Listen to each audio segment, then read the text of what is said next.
There's still an odd sound. Yeah, well, it's probably because you were hearing my fan in the background, but I'll be muted soon. Anyways, we're just about live. We are now live on YouTube, and welcome everyone. So my name is Paul Sugarman, and this is the Instant Shakespeare Company. We apologize for the delay in getting started with today's reading of The Reign of King Edward III, but we were having some technical issues. However, we are now live on YouTube, and so over to you, Derek, our playmaster.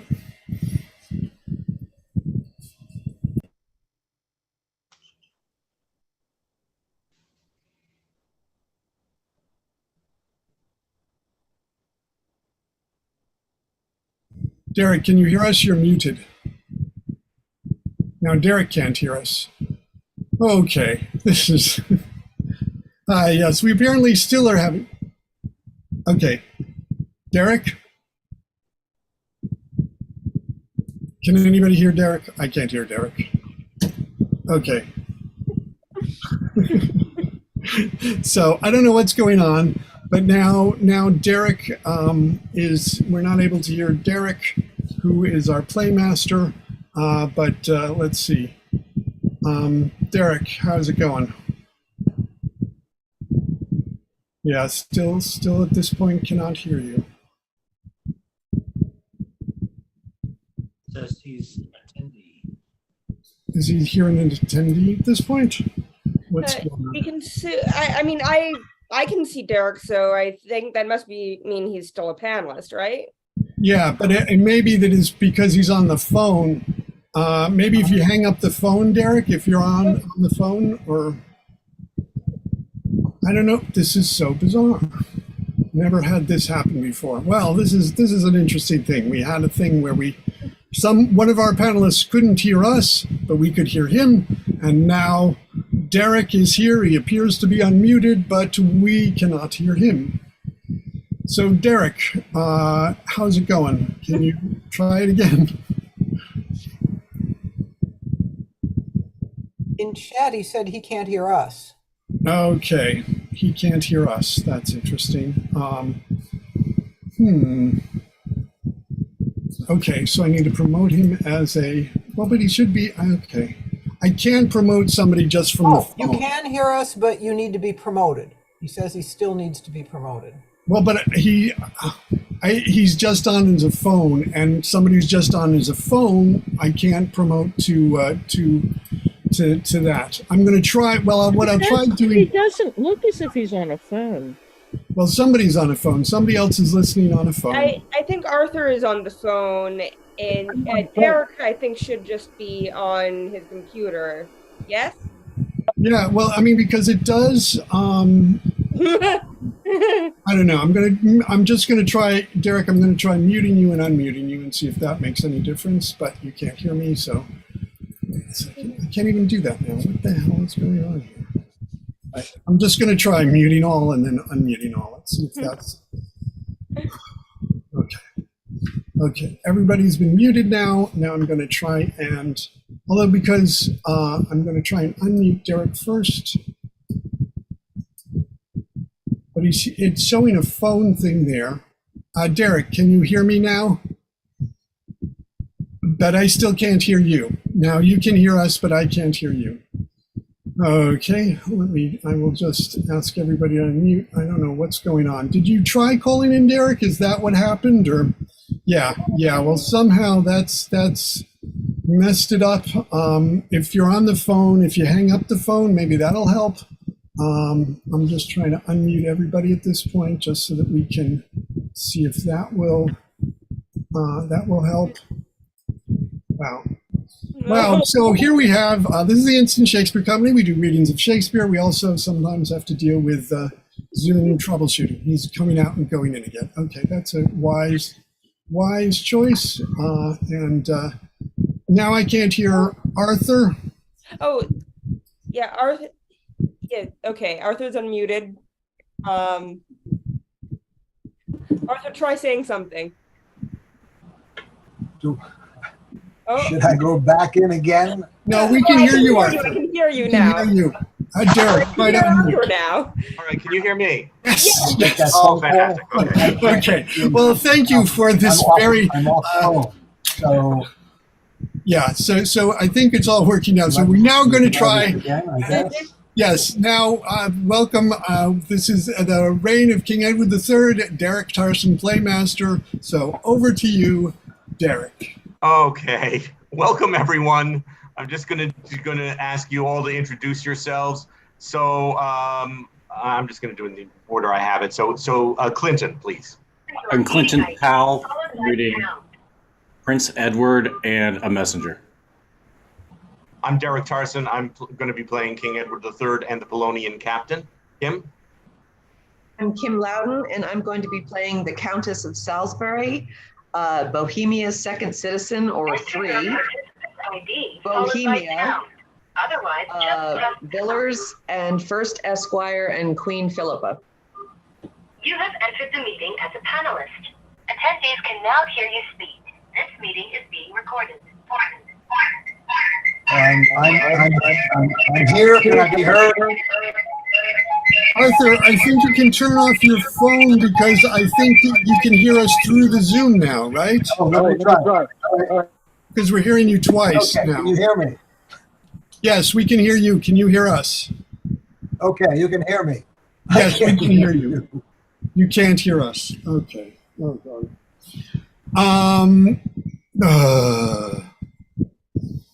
Well, we have. Okay, Arthur, why don't you? Well, I'll text him something. But we have Arthur Chillis Warwick, who is having still some audio issues where we can hear him through that, but we cannot. He cannot hear us. So I'm going to suggest that he mute himself through his Zoom thing and call in again through the phone. Okay. Shelley, why don't you introduce yourself? Sure, Shelia Spencer. I am the Earl of Derby, Prince Philip, a messenger, the third herald, and a woman. Eleanor. I'm Eleanor Elizabeth Foreman, and I'm playing Lorraine, Montague, Montaford, Percy, First Herald, Copeland, and Second Citizen. Ken. Kenneth Wayne, I'm doing Lord Audley, Douglas, a Mariner, a few others. Okay. And Evan. Hi, I'm Evan. I am playing Artois or Artois, depending on how you read that. King David, Prince Charlie, and sundry heraldry. Okay, so I'm going to urge you all to turn off your cameras, and I will stay on, and we will begin. King Edward III. Enter King Edward, Derby, Prince Edward, Audley, and Artois. Robert of Artois, banished though thou be from France, thou native country, yet with us thou shalt retain as great a seigneury, for that we create thee Earl of Richmond here, and now go forwards with our pedigree, who next succeeded Philip of Bue. 3 sons of his, which are all successfully. 3 sons of his, which all successfully did sit upon their father's regal throne, yet died and left no issue of their loins. But was my mother's sister unto those?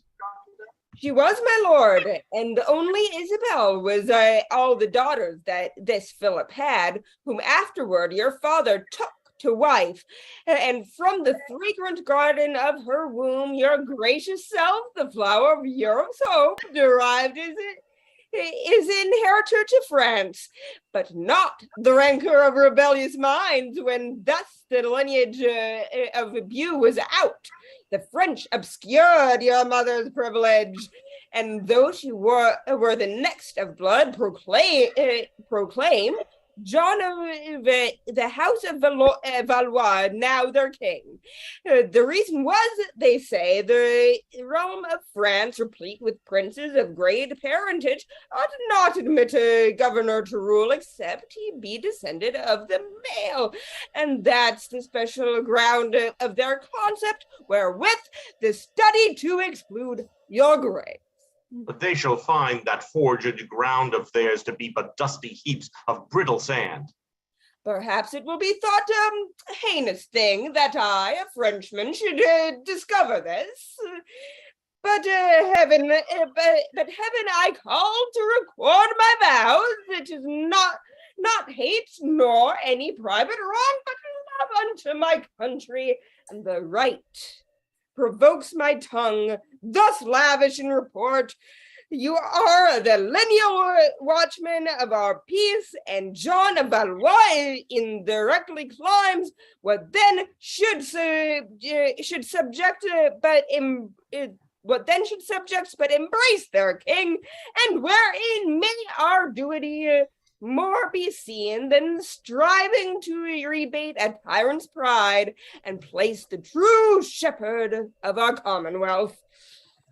This counsel, Artois, like to a fruitful showers, hath added growth unto my dignity, and by the fiery vigor of thy words, hot courage is engendered in my breast, which heretofore was raked in ignorance, but now doth mount with golden wings of fame, and will approve fair Isabel's descent, able to yoke their stubborn necks with steel that spurn against my sovereignty in France. A messenger, Lord Audley, know from whence?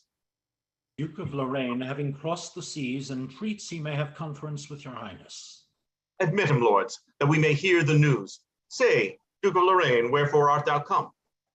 Most renowned prince, King John of France, doth greet thee, Edward, and by me commands that for so much as by his liberal gift the Gaian dukedom is entailed to thee, thou do him lowly homage for the same. And for that purpose here I summon thee. Repair to France within these 40 days, that there, according as the custom is, thou may be sworn true liegeman to our king, or else thy title in that province dies, and he himself will repossess the place. See how occasion laughs me in the face. No sooner minded to prepare for France, but straight I am invited. Nay, with threats, upon a penalty enjoined to come. 'Twere but a childish part to say him nay. Lorraine, return this answer to thy lord. I mean to visit him as he requests, but how? Not servilely to dispose to bend, but like a conqueror to make him bow. His lame, unpolished shifts are come to light, and truth hath pulled the vizard from his face that set a glass upon his arrogance. Dare he command a fealty in me? Tell him the crown that he usurps is mine, and where he sets his foot, he ought to kneel. 'Tis not a petty dukedom that I claim, but all the whole dominions of the realm, which if with grudging he refuse to yield, I'll take away those borrowed plumes of his and send him naked to the wilderness. And Edward, here, in spite of all thy lords, I do pronounce defiance to thy face. Defiance, Frenchman, we rebound it back, even to the bottom of thy master's throat, and be it spoke with reverence of the king. My gracious father and these other lords, I hold thy messages but as scurrilous, and him that sent them, like the lazy drone, crept up by stealth unto the eagle's nest, from whence we'll shake him with so rough a storm as others shall be warned by his harm.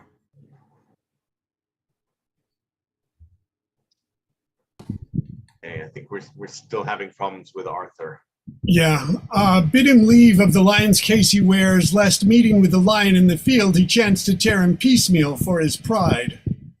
The soundest counsel I can give his grace is to surrender ere he be constrained.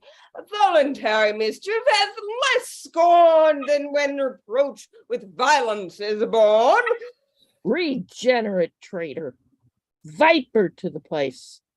where thou wast fostered in thine infancy, bear'st thou a part in this conspiracy? Lorraine, behold the sharpness of this steel. Fervent desire that sits against my heart is far more thorny pricking than this blade, that with Nightingale I shall be scarred. As oft as I dispose myself to rest until my colors be displayed in France, this is thy final answer. So be gone. It is not that, nor any English brave afflicts me so as doth his poison view that is most false should most of all be true. Now, Lord, our fleeting bark is under sail, our gauge is thrown, and war is soon begun, but not so quickly brought unto an end. But wherefore comes Sir William Montague? How stands the league between the Scot and us? Cracked and dissevered, my renowned lord. The treacherous king no sooner was informed of your withdrawing of your army back, but straight forgetting of his former oath, he made invasion on the bordering towns. Barwick is wounded, Newcastle spoiled and lost, and now the tyrant hath begirt with siege the castle of Roxborough, where enclosed the Countess Salisbury is like to perish. Well, that is thy daughter, Warwick, is it not? Whose husband hath in Britain served so long? About the planting of Lord Mountfort there?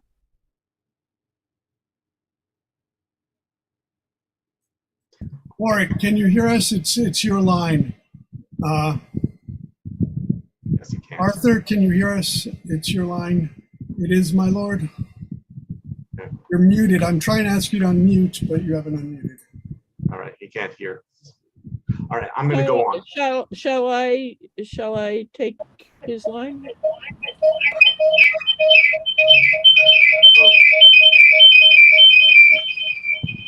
Can you hear us, Arthur? I can hear you on phone. Okay, mute the computer. Leave the phone, but mute the computer. The host would like to join the microphone. You can press *6. Okay, can you hear us now? Oh. Okay, unmute your phone. Unmute your phone. I've muted you so talk through the phone now. Talk through the phone. But he's still muted through the phone. I've tried to unmute him through the phone, but I think you need to, Arthur, if you can hear me, you need to unmute through your phone, I'm afraid.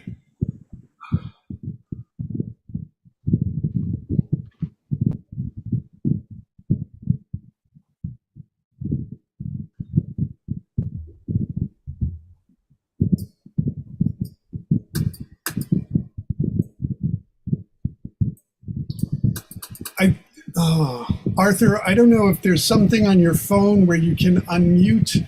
I've asked you to unmute if there's something that comes up on your phone that says unmute.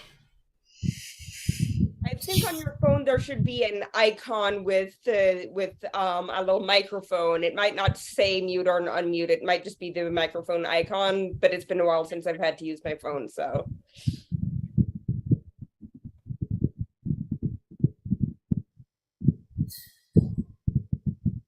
Yeah, we still can't hear you. I'm trying to unmute you, unmute your phone. All right, well, this is it.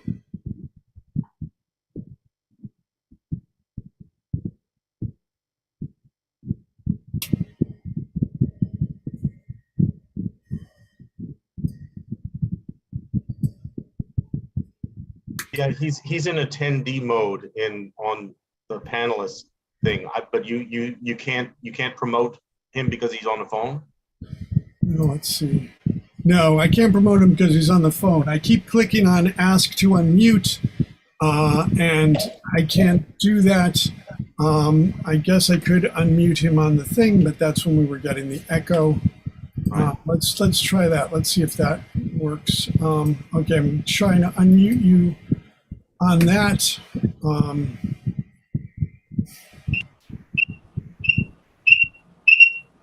we get the feedback.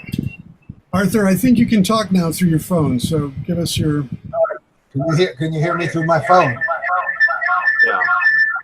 We can hear you Okay, through the computer, mute but your not the phone, Arthur. Mute your phone. If he mutes his phone, he won't hear us, is the issue. Oh, I see. No, he can hear us if he mutes his phone. Well, that's the whole point why he needed the phone was because he can't hear us through the thing. I think if you mute yourself on your phone, you're just muting yourself rather than the other people, so you should be able to hear on your phone even if you're muted. Right, exactly. I mean, I'm just hitting and saying to unmute my phone is a *6. I've just done that. And it says I'm unmuted. Okay, you're unmuted there. I'm going to just mute your on. So, yeah. Okay, I'm just muting you through the thing now. So try talking now, Arthur. Can you hear me now? Yes. Yes, go ahead. Okay. Great, fantastic. All right, we're on page 7, Arthur. It's your line. I will, my lord. If you want to just do that, we'll start from there. It is, my lord. I'm sorry. Let me get there. I'll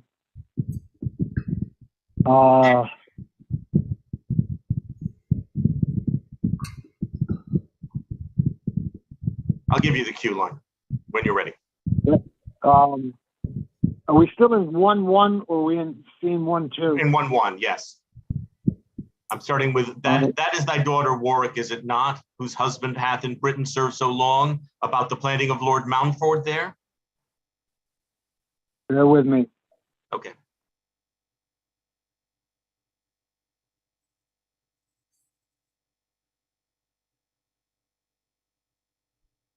Okay. Give me the cue again, please.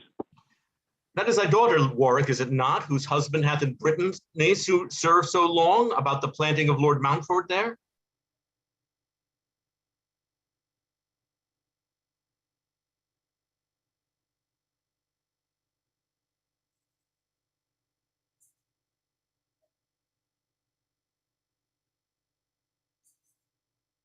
Arthur, can you hear us?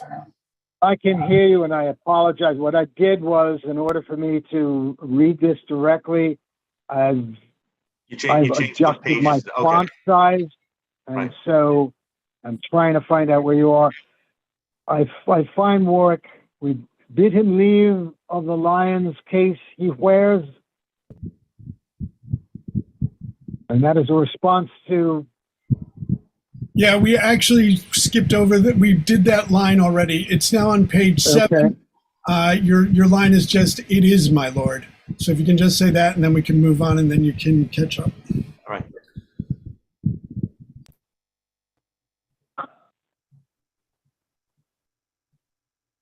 Can you proceed without that line? Because I can pick up after that.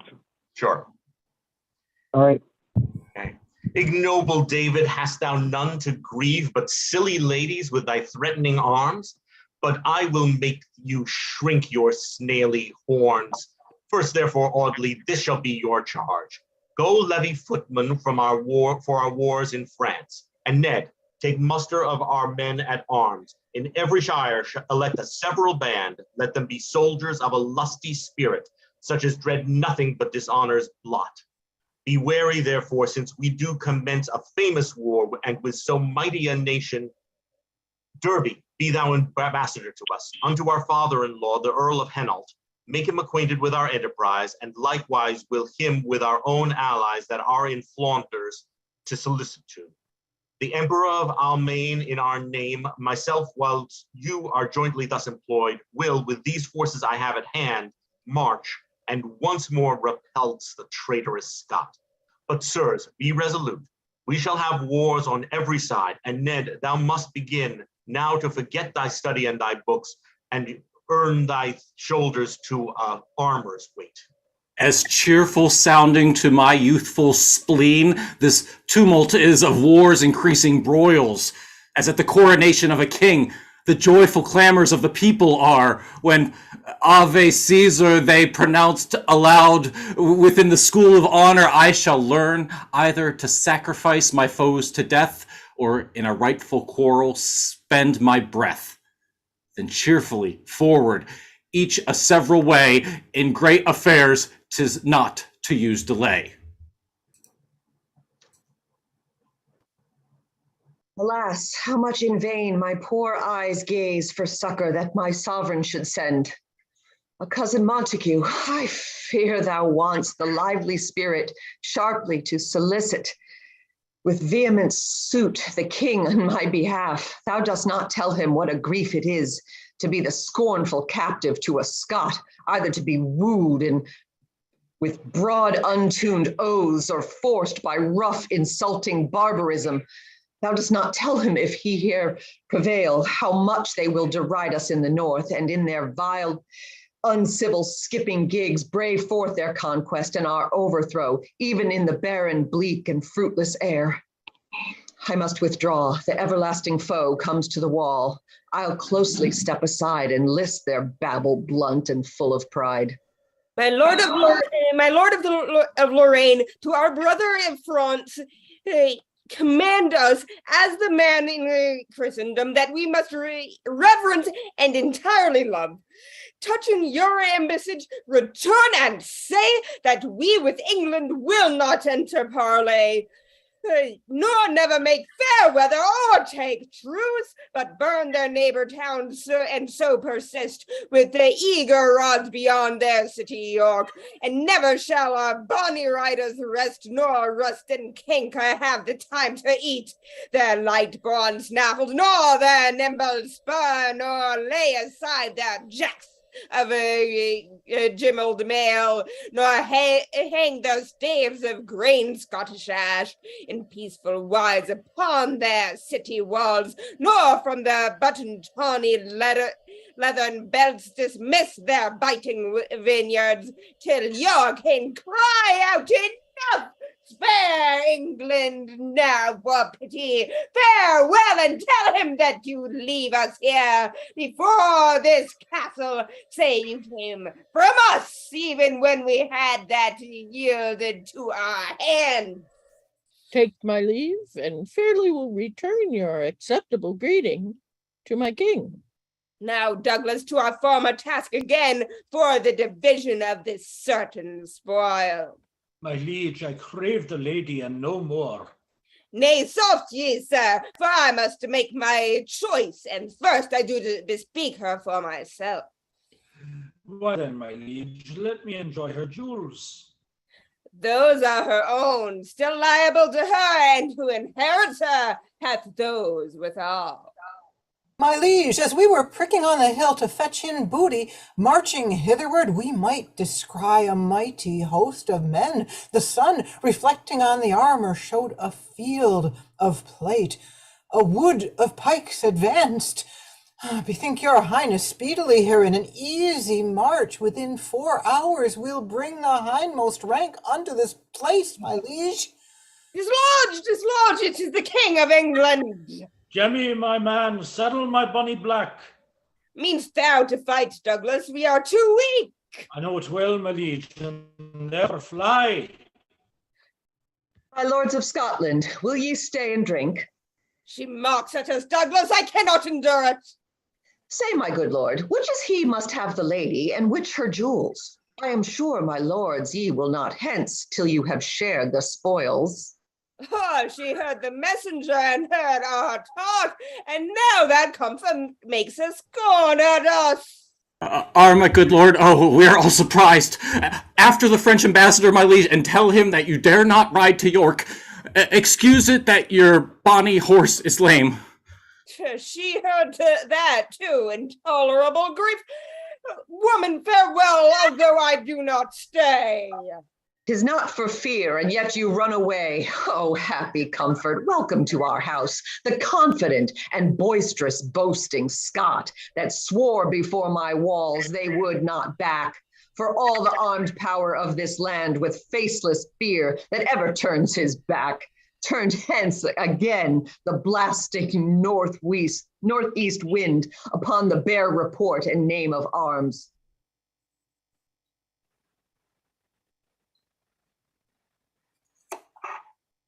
Sir?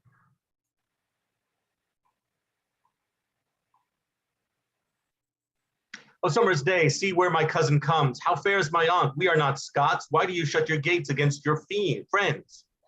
Well, may I give a welcome, cousin, to thee, for thou comest well to chase my foes from hence. The king himself is come in person hither. Dear aunt, descend and congratulate his highness. How may I entertain his majesty to show my duty and his dignity? What are the stealing foxes fled and gone before we could uncouple at their heels? They are, my liege. But with a cheerful cry, hot Huns and hardy chase them at the heels. This is the Countess Warwick, is it not? Even she lives, whose beauty tyrants fear, as a May blossom with pernicious winds hath sullied, withered, overcast, and done. Hath she been fairer, Warwick, than she is? My gracious king, fair is she not at all, if that herself were by to stain herself, as I have seen her when she was herself. What strange enchantment lurk in those her eyes, when they excelled this excellence they have, that now her dim decline hath power to draw my subject eyes from pursing majesty, to gaze on her with doting admiration. In duty lower than the ground I kneel, and for my dull knees bow my feeling heart, to witness my obedience to your highness with many millions of a subject thanks, for this your royal presence, whose approach hath driven war and danger from my gate. Lady, stand up. I come to bring thee peace. However, thereby I have purchased war.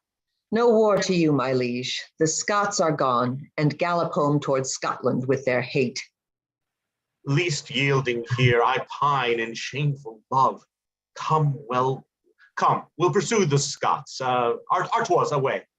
A little while, my gracious sovereign, stay, and let the power of a mighty king honor our roof. My husband in the wars, when he shall hear, it will triumph for joy. Then, dear my liege, now negard not thy state, being at the wall. Enter our homely gate. Pardon me, Countess, I will come no near. I dream tonight of free treason, and I fear. Far from this place, let ugly treason lie. No farther off than her conspiring eye, which shoots infective poison in my heart, beyond repulse of wit or cure of art. Now in the sun alone it doth not lie, with light to take light from a mortal eye. For here today stars that mine eyes would see, more than the sun steals mine own light from me. Contemplative desire to be in contemplation that may master thee. Warwick, Artois, to horse and let's away. What might I speak to make my sovereign stay? What needs a tongue to such a speaking eye that more persuades than winning oratory? Let not thy presence, like the April sun, flatter our earth and suddenly be done. More happy do not make our outward wall than thou wilt grace our inner house withal. Our house, my liege, is like a country swain, whose habit rude and manners blunt and plain, presayeth not, yet inly beautified, with bounties, riches, and fairy hidden pride. For where the golden ore doth buried lie, the ground undecked with nature's tapestry seems barren, sere, and unfertile, fruitless, and dry. And where the upper turf of earth doth boast his pride perfumes and party-colored cost, delve there, and find this issue and their pride to spring from order and corruption's side, but to make up all to my long compare these ragged walls, no testimony are what is within, but like a cloak doth hide from weather's west the under-garnished pride. More gracious than my terms can let thee be, entreat thyself to stay a while with me. wise, fair, with fond fit can be heard, when wisdom keeps the gate as beauty's guard. Countess, albeit my business urgeth me, it shall attend, while I attend on thee. Come on, my lords, here will I host tonight.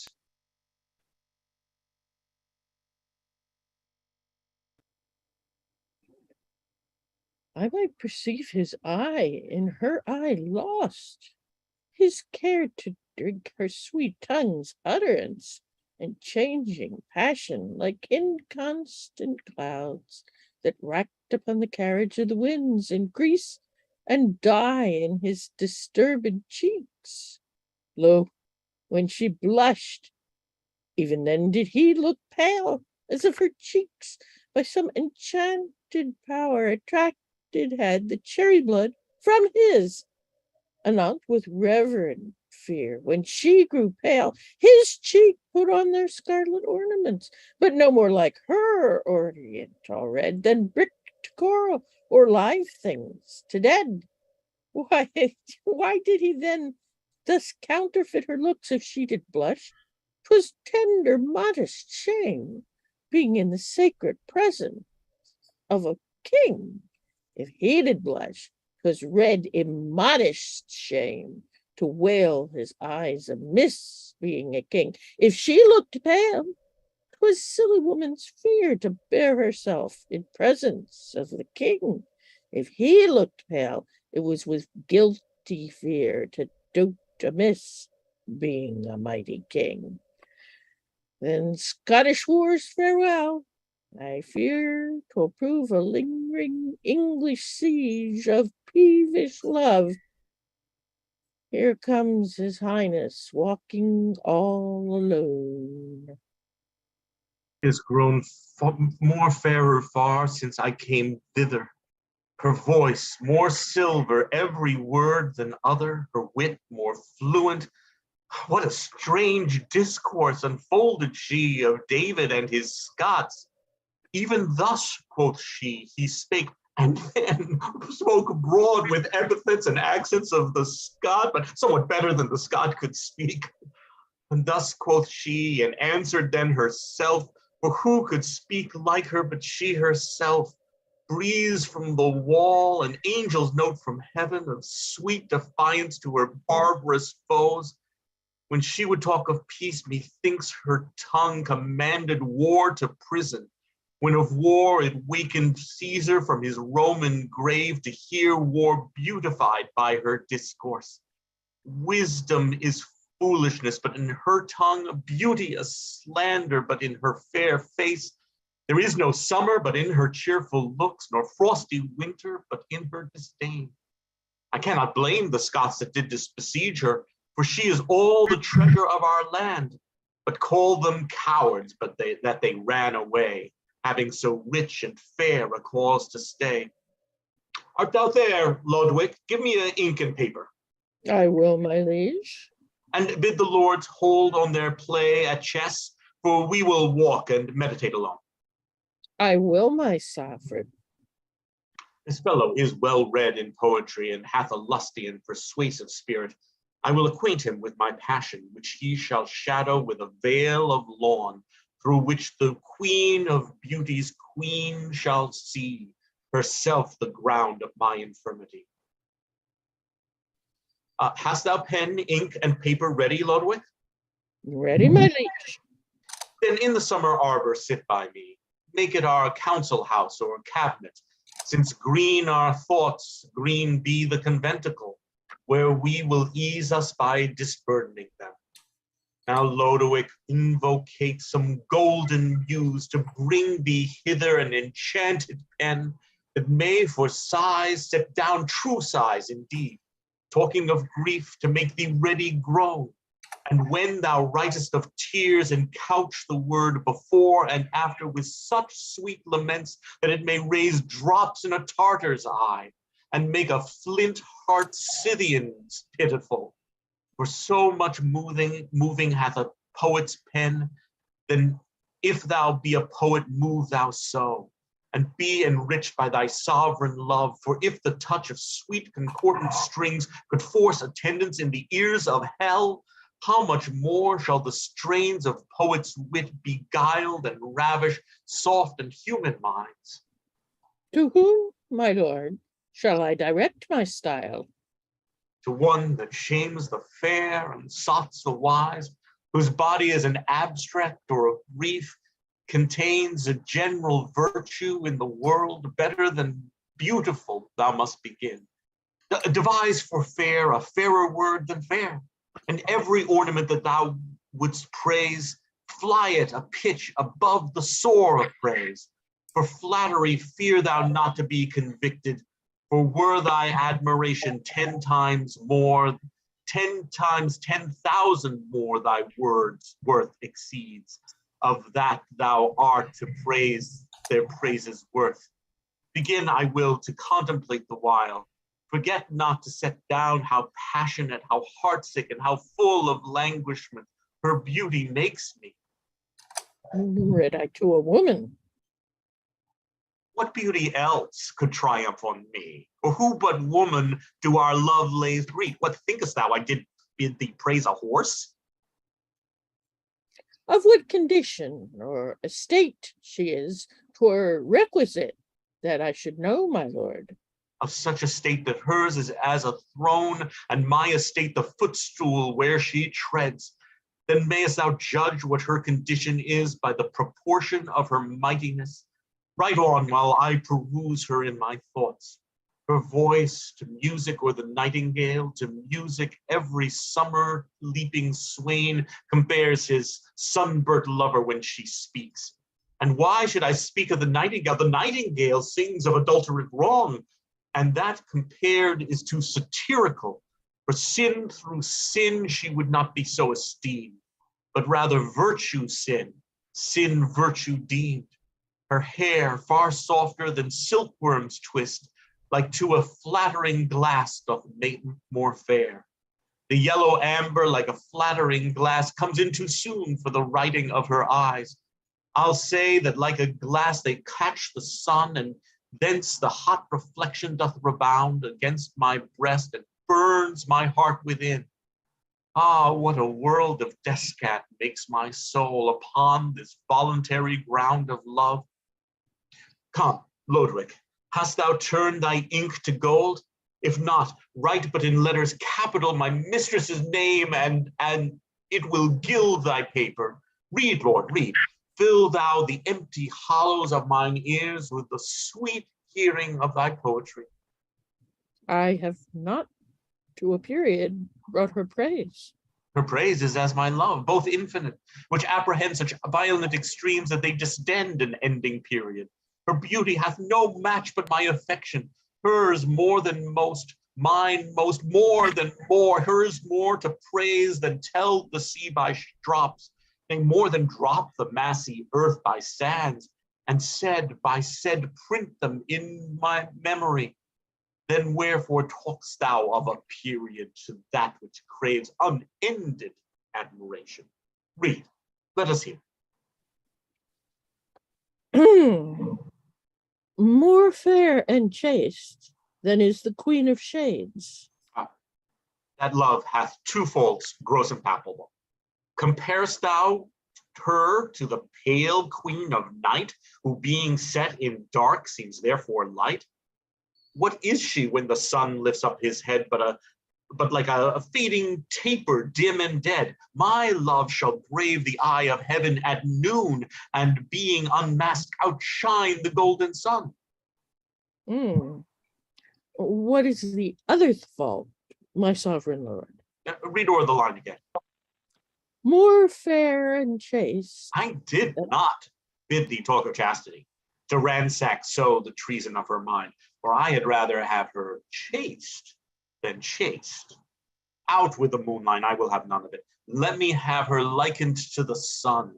Say she hath thrice more splendor than the sun, that her perfections emulates the sun, that she breeds sweets as plenteous as the sun, that she doth thaw a cold winter like the sun, that she doth cheer fresh summer like the sun, that she doth dazzle gazers like the sun. And in this application to the sun, bid her be free and general as the sun, who smiles upon the basest weed that grows as lovingly as on the fragrant rose. Let's see what follows that same moonlight line. More fair and chaste than is the lover of shades, more bold in constancy. Constancy? Than who? Than Judith was. Oh, monstrous line. Put in the next a sword, and I shall woo her to cut off my head. Blot, blot, good Lodowick. Let us hear the rest. There's all the... Yet it's done. I thank thee, then, thou hast done little ill, but what is done is passing ill. No, let the captain talk of boisterous war, the prisoner of immured dark constraint, the sick man best sets down the pangs of death, that the man that starves the sweetness of a feast, the frozen soul, the benefit of fire, and every grief is happy opposite. Love cannot sound well, but in lovers' tongues. Give me the pen and paper, I will write. But soft, here comes the treasure of my spirit. Lodowick, thou knowest now how to draw a battle. These wings, these flankers, and these squadrons argue in the respective discipline. Thou should have placed this here, this other here. Pardon my boldness, my thrice gracious lords. Let my intrusion here be called my duty that comes to see my sovereign, how he fares. Go draw the same, I tell thee, in what form? I go. Sorry I am to see my liege so sad. What may thy subject do to drive from thee thy gloomy consort, solemn melancholy? Ah, lady, I am blunt and cannot straw the flowers of solace in a ground of shame. Since I came hither, Countess, I am wronged. Now God forbid that any in my house should think my sovereign wrong, thrice gentle king. Acquaint me with their cause of discontent. How near then shall I be to remedy? As near, my liege, as all my woman's power can pawn itself to buy thy remedy. If thou speakest true, then I have my redress. Image thy power to redeem my joys, and I am joyous countess, else I die. I will, my liege. Swear, countess, that thou wilt. By heaven, I will. Then take thyself a little way aside, and tell thyself a king doth dote on thee. Say that within thy power doth lie to make him happy, and that thou hast sworn to give him all the joy within thy power. Do this and tell me when I shall be happy. All this is done, my thrice dread sovereign, that power of love that I have power to give. Thou hast with all devout obedience employ me how thou wilt in prose thereof. Thou hearest me say that I do dote on thee. If on my beauty, take yet if thou canst, though little I do prize it 10 times less. If on my virtue, take it if thou canst, for virtue's store by giving doth augment, be it on what it will that I can give, and thou canst take away inherited. It is thy beauty that I would enjoy. Oh, were it painted, I would wipe it off and dispossess myself to give it thee. But sovereign, it is soldered to my life. Take one and both, for like an humble shadow, it haunts the sunshine of my summer's life. But thou mayst leave me to sport with all. As easy as may my intellectual soul be lent away, and yet my body live. As lend my body palace to my soul, away from her, and yet retain my soul. My body is her bower, her court, her abbey, and she, angel pure, divine, unspotted. If I should leave her house, my lord, to thee, I killed my poor soul, and my poor soul me. Didst thou not swear to give me what I would? I did, my liege, so what you would I could. I wish no more of thee than thou mayest give, nor beg I do not, but Rather buy that is thy love, and for that love of thine in rich exchange I tender to thee mine.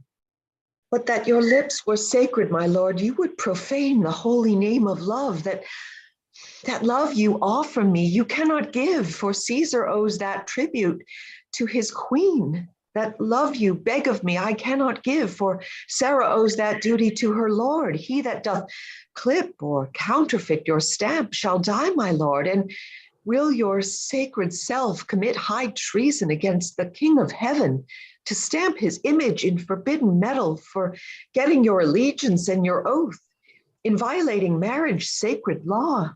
You break a great honor than yourself. To be king is of a younger house than to be married. Your progenitor, soul, reigning Adam on the universe, by God was honored for a married man, but not by him anointed for a king. It is a penalty to break your statutes, though not enacted with your highness' hand. How much more to infringe the holy act made by the mouth of God and sealed with his hand? I know my sovereign in my husband's love, who now doth loyal service in his wars, doth but try the wife of Salisbury, whether she will hear a wanton's tale or no, lest be therein guilty by my stay. From that not from my liege I tour await. Whether it is her beauty by her words divine, or are her words sweet chaplains to her beauty, like as the wind doth beautify a sail, and as a sail becomes the unseen wind, so do her words, her beauty words. Oh, that I were a honey-gathering bee, to bear the comb of virtue from his flower, and not a poison-sucking, envious spider, to turn the vice I take to deadly venom. Religion is austere and beauty gentle, to strike a guardian for so fair a weed. Oh, that she were as is the air to me. So she is, for when I would embrace her, this do I, and catch nothing but myself. I must enjoy her, for I cannot bear with reason and improve fond love away.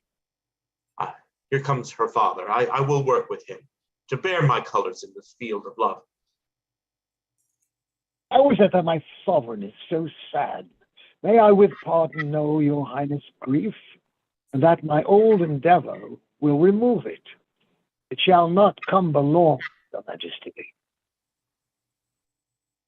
A kind and voluntary gift thou profferest, that I was forward to have begged of thee, but oh, thou world, great nurse of flattery, while dost thou tip men's tongues with golden words, and ties their deeds with weight of heavy lead, at fair performance cannot follow promise.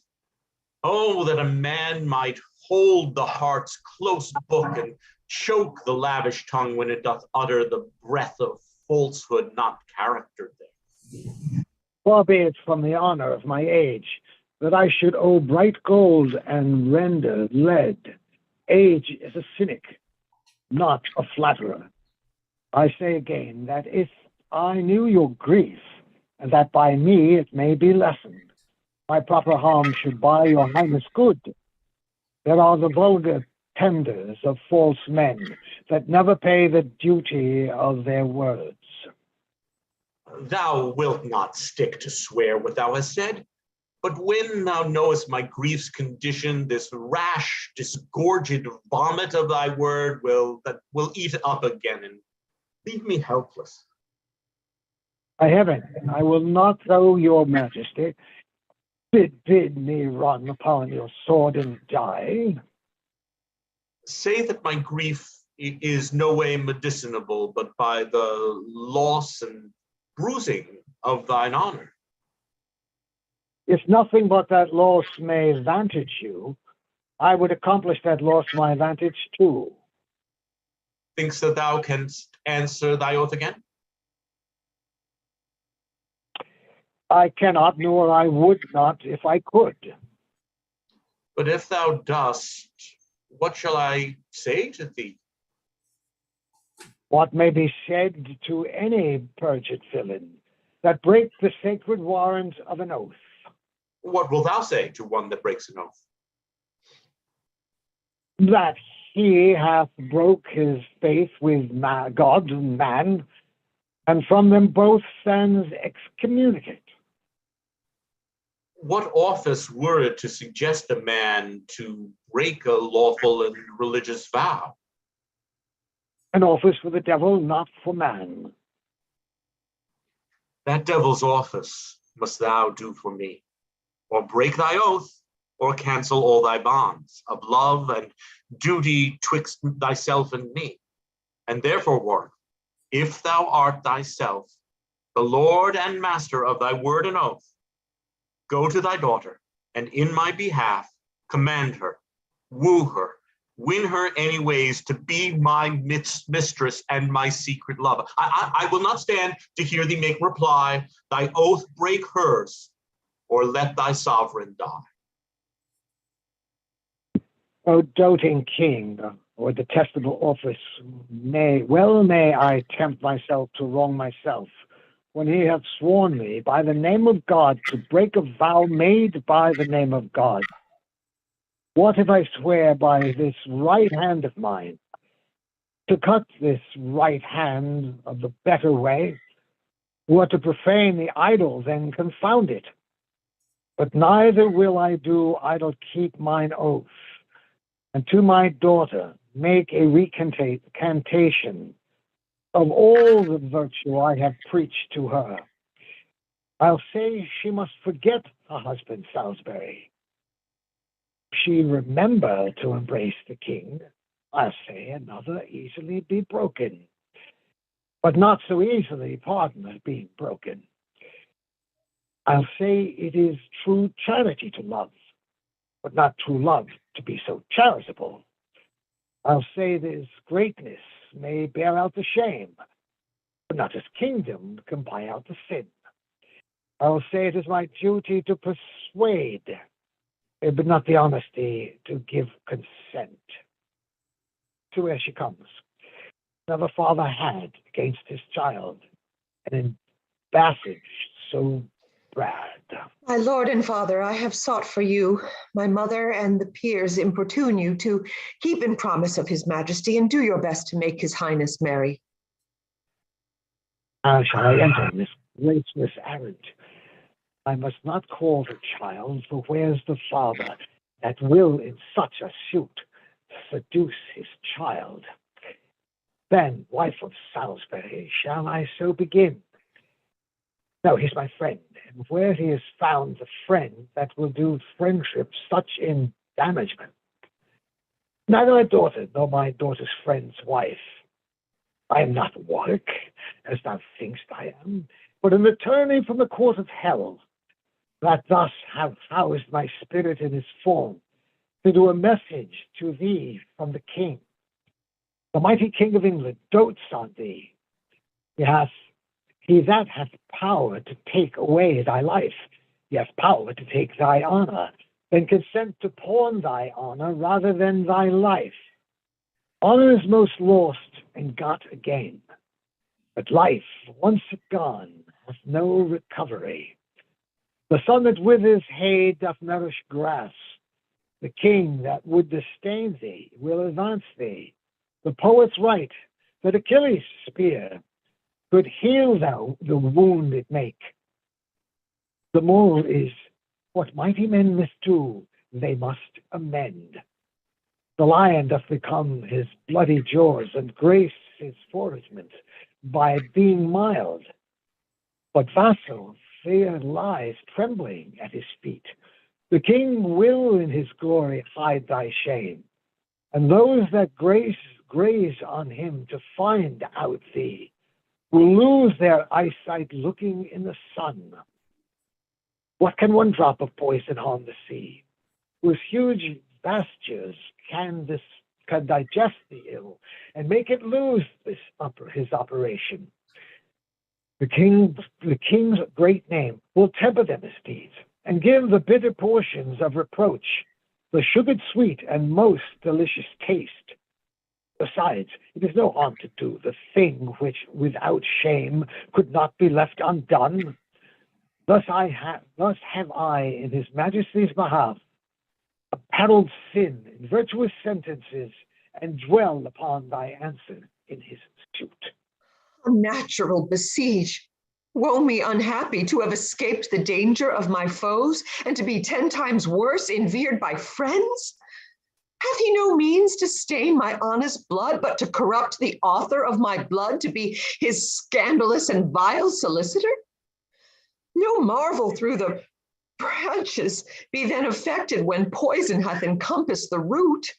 No marvel, though the leprous infant die, when the stern dam envenometh the dug. And why then give sin a passport to offend, and youth the dangerous reign of liberty, blot out the strict forbidding of the law, and cancel my every canon that prescribes a shame for shame, or penance for offense? No, let me die. If his too boisterous will have it so, before I will consent to be an actor in his graceless lust.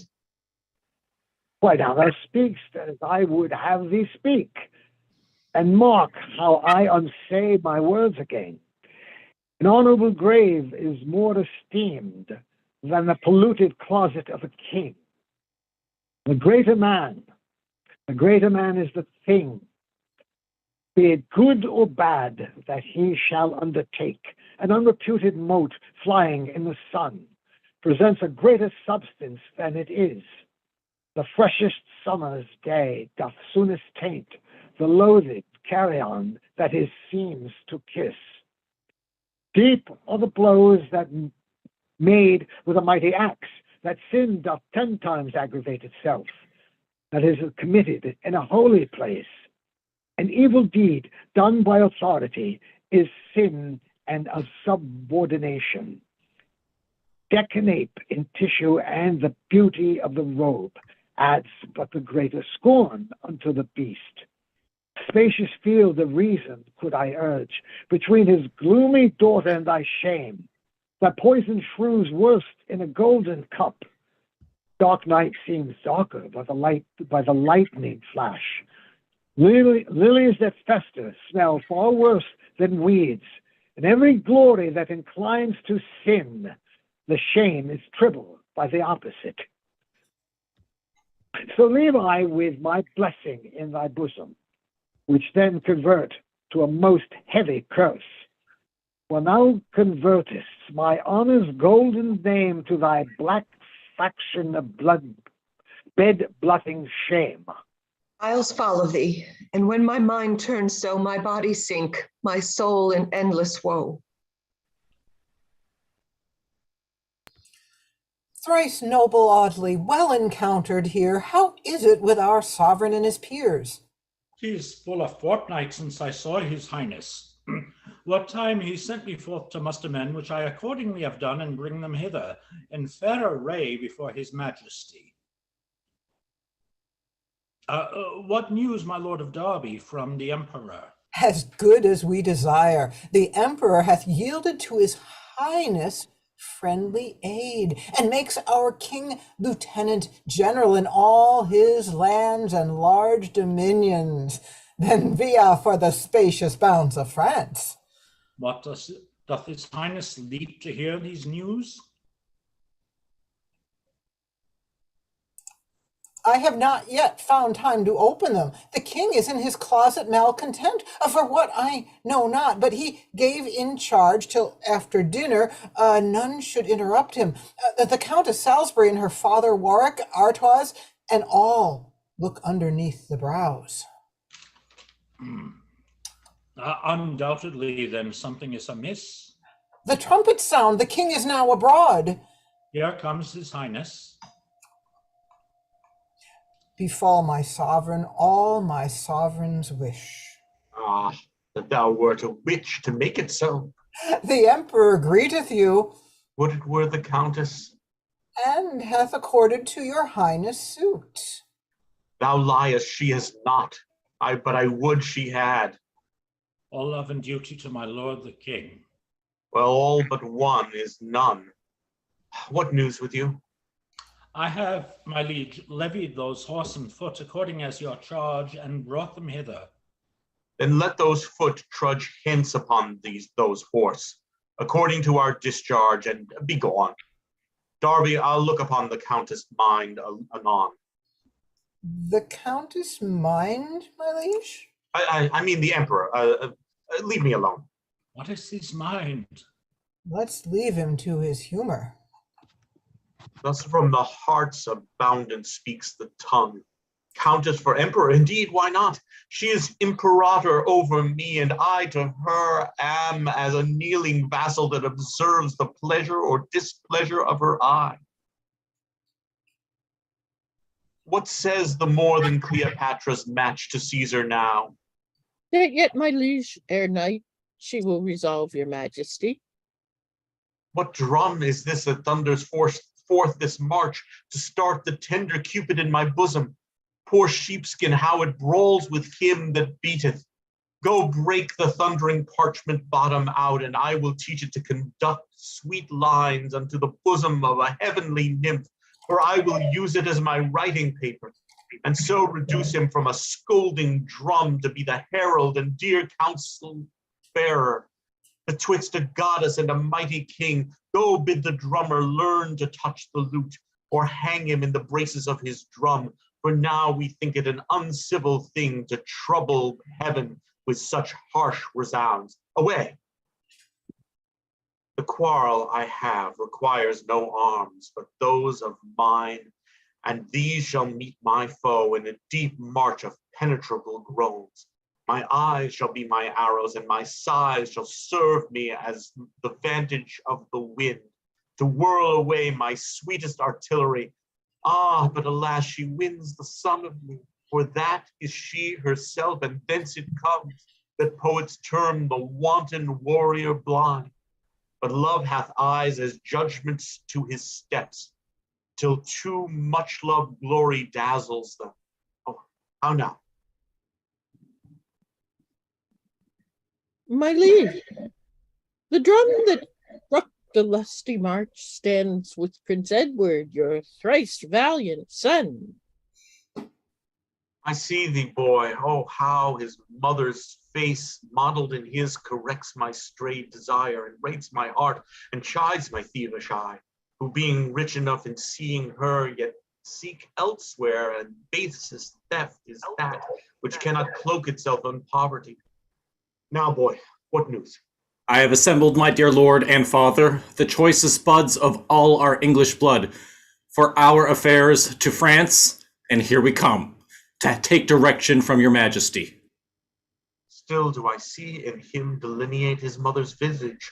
Those his eyes are hers, whom looking wistfully on me, make me blush for faults against themselves. Give evidence, lust as a fire, and me like lanthorn show light, lust within themselves, even through themselves. Away loose silks or wavering vanity shall the large limit of fair Brittany.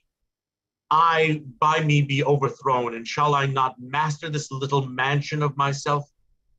Give me an armor of eternal steel. I go to conquer kings, and shall I not then subdue myself and be my enemies' friends? It must not be. Come, boy, forward, advance. Let's with our colors sweet the air of France. My liege, Count, with a smiling cheer, desires access unto your majesty.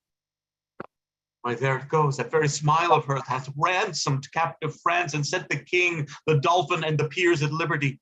Go, leave me, Ned, and revel with thy friends. Thy mother is but black, and thou, like her, dost put me in the mind of how foul she is.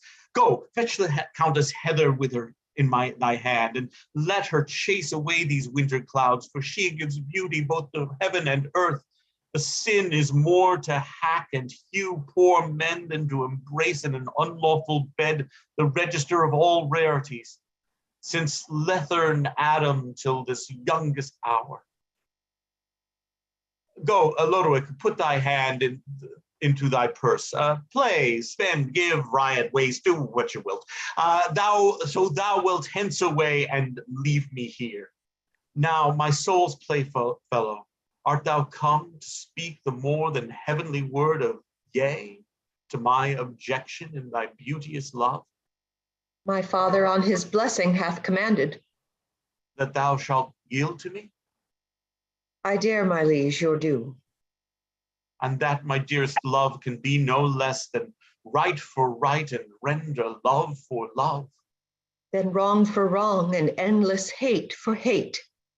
But sith I see your majesty so bent that my unwillingness, my husband's love, your high estate, nor no respect respected, can be my help, but that in your mightiness will overbear and awe these dear regards, I bind my discontent to my content, and what I would not, I'll compel I will, provided that yourself remove those lets that stand between your highness's love and mine. Name then for countess, and by heaven I will. It is their lives that stand between our love, that I would have choked up my sovereign. Whose lives, my lady? My thrice loving liege, your queen, and Salisbury, my wedded husband, who living have that title in our love that we cannot bestow but by their deaths. Thy opposition is beyond our law. So is your desire. If the law can hinder you to execute the one, let it forbid you to attempt the other. I cannot think you love me as you say, unless you do make good what you have sworn. No more.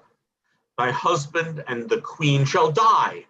Fairer thou art by far than Hero was, beardless Leander not so strong as I. He swam an easy current for his love, but I will throng a helly spout of blood to arrive at Cestus where my hero lies.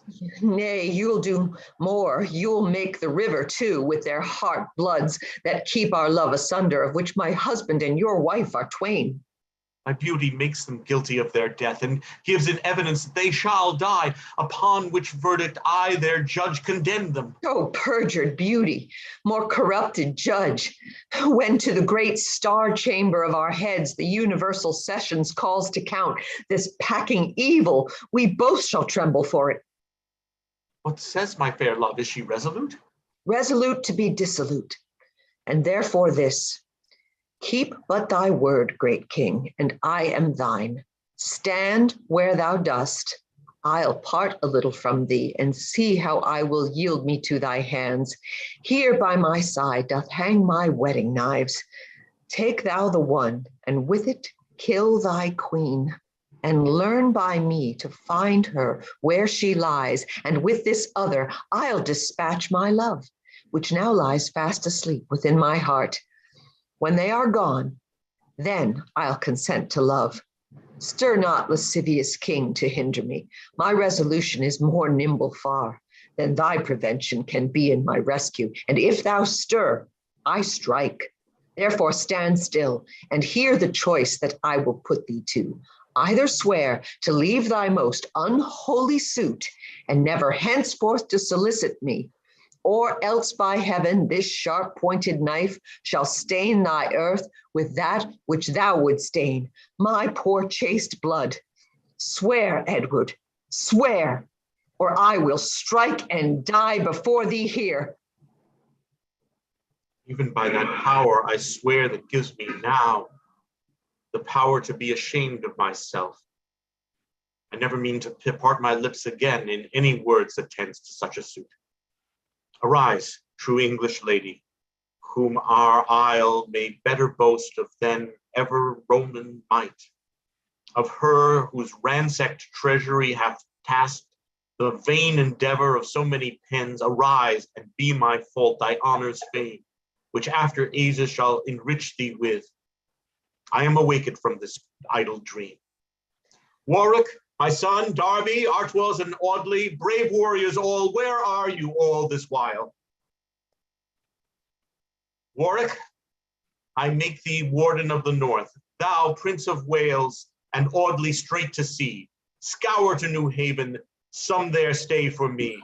Myself, Artwells, and Darby will through Flanders to greet our friends there and to crave their aid. This night will scarce suffice me to discover my folly's siege against a faithful lover. For ere the sun shall guide the eastern sky, we'll wake him with our martial harmony.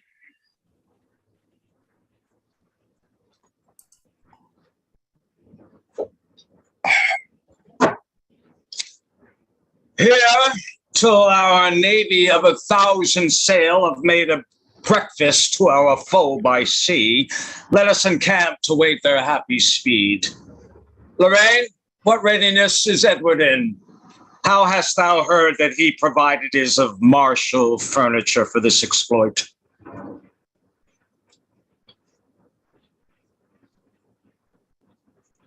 I can't hear anything. To lay aside unnecessary soothing, and not to spend the time in circumstance, 'tis bruited for a certainty, my lord, that he's exceedingly strongly fortified. His subjects flock as willingly to war, even to a triumph they were led. England was wont to harbor malcontents, bloodthirsty and seditious Catalans, spendthrifts, and such as gape for nothing else but changing and alteration of the state. And is it possible that they are now so loyal in themselves? All but the Scot, who solemnly protests his hymns. For I have informed his grace never to sheathe sword or take a truce. I got that. That's the anchorage of some better hope. But on the other side, to think what friends King Edward hath retained in Netherland among those ever-bidding epicures, those frothy Dutchmen, puffed with double beer that drink and swill in every place they come, doth not a little aggravate my ire. Besides, we hear the emperor conjoins and stalls him in his own authority. But all the mightier that their number is, the greater glory reaps the victory. Some friends have we besides drumstick powder. The stern Polonian and the warlike Dane, king of Bohemia and of Sicily, all become confederates with us. As I think are marching hither apace. Soft, I hear the music of their drums, by which I guess that their approach is near.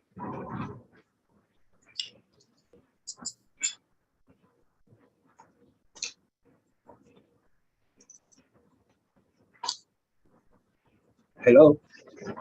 Who's Bohemia? King John of France, as league and neighborhood requires, when friends are in any way distressed, I come to aid thee with my country's force. And from great Moscow, fearful to the Turk, and lofty Poland, the nurse of hardy men, I bring these servitors to fight for thee, who willingly venture in thy cause. Welcome, Bohemian King, and welcome all. This, your great highness, I will not forget. Besides your plentiful rewards and crowns that from our treasury you shall receive, there comes a hair-brained nation decked in pride, the spoil of whom will be a treble gain. And now my hope is full, my joy complete. At sea we are puissant as the force of Agamemnon in the haven of Troy. By land, with Xerxes we compare our strength, whose soldiers drank up rivers in their thirst, then bared like blind, overweening Ned to reach at our imperial diadem is either to be swallowed of the waves or hacked to pieces when thou comest ashore. Near to the coast I have described, my lord. As I was busy in my watchful charge, the proud armado of King Edward's ships, which at the first far off when I did ken, seemed as it were a grove of withered pines. But drawing near their glorious bright aspect, their streaming ensigns wrought of coloured silk, like to a meadow full of sundry flowers adorns the naked bosom of the earth. Majestical the order of their course, figuring the horned circle of the moon. And on the top gallant of the admiral, and likewise all the handmaids of his train, the arms of England and of France unite, are quartered equally by heralds' art. Thus, tightly carried with a merry gale, they plough the ocean hitherward amain.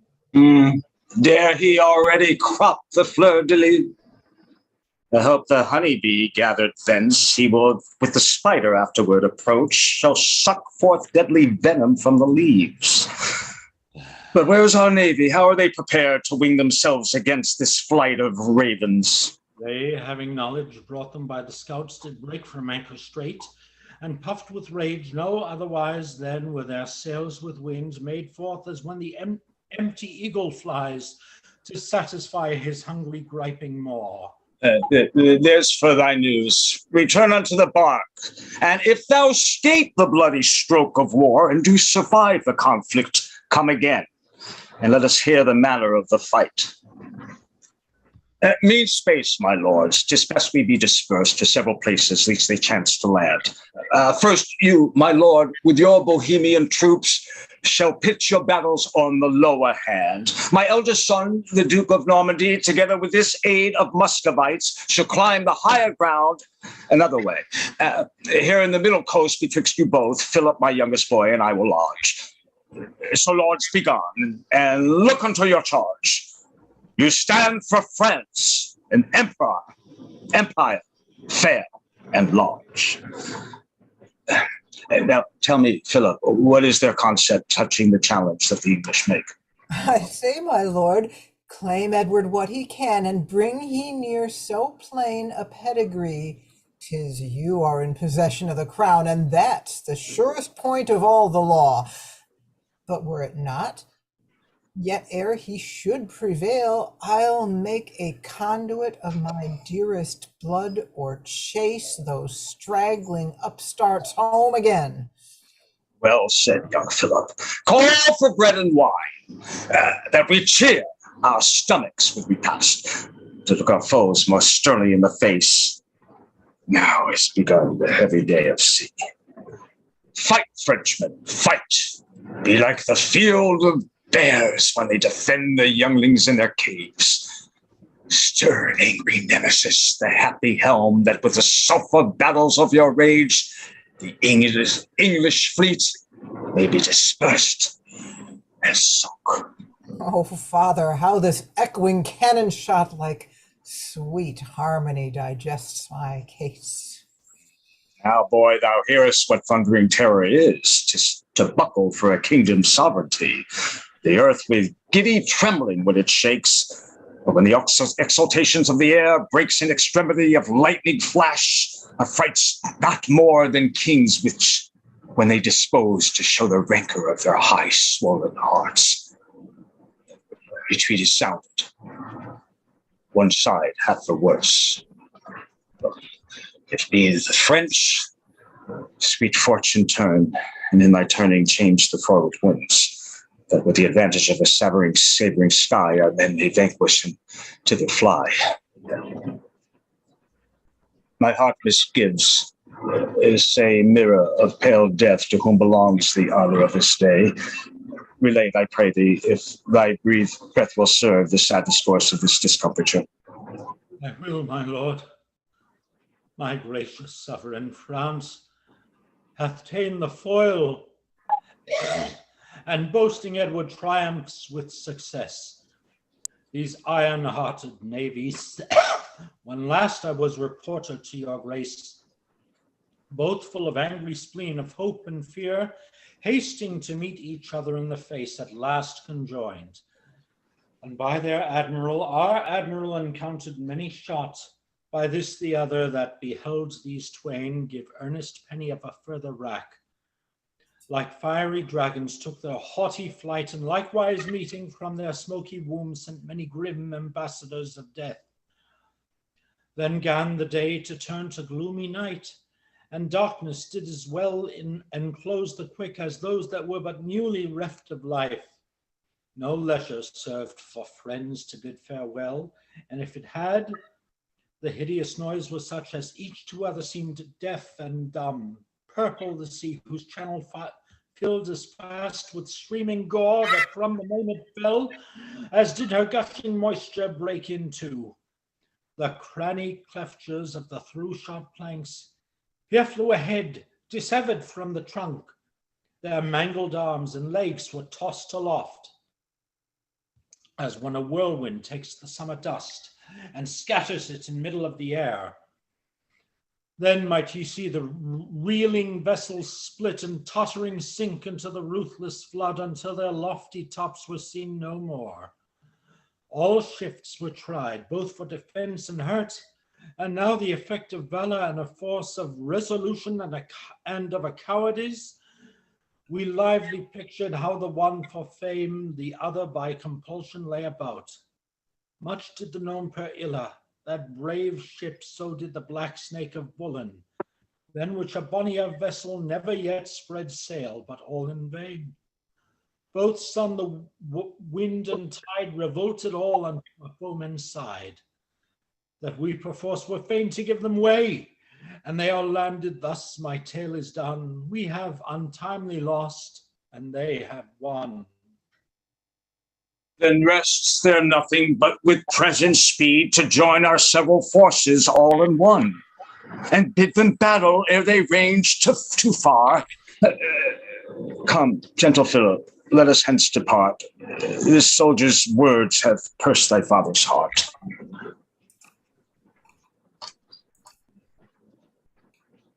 Well met, my masters. How now? What's the news? And wherefore are ye laden thus with stuff? What is it? Quarter day you remove and carry bag and the baggage too? Quarter day and quarter day, I fear. Have we not heard the news that flies abroad? What news? Well, the French Navy is destroyed at sea and that the English army has arrived. What then? What then, quoth you? Why is no time to fly when envy and destruction is so nigh? Contency, man, they are far enough from hence and will be met, I warrant you, to their cost, before they break so far into the realm. So the grasshopper doth spend the time enough for jolly till winter comes, and then too late he would redeem his time, when frozen cold hath nipped his careless head. He that no sooner will provide a cloak, than when he sees it doth begin to rain, may the revenge for his negligence be thoroughly washed when he suspects it not. We that have charge on such a train as this must look in time to look for them and us. At least when we would, we cannot be relieved. Belike you then despair of ill success, and think your country will be subjugate. We cannot tell. 'Tis good to fear the worst. You'd rather fight than like unnatural sons forsake your loving parents in distress. Oh, that have already taken arms. Many fearful millions in respect of that small handful of our enemies. But 'tis the rightful quarrel must prevail. It with his son to our late king's sister, where Jean Valois is 3 degrees removed. Besides, there goes a prophecy abroad published by one that was a friar once, whose oracles have many times proved true.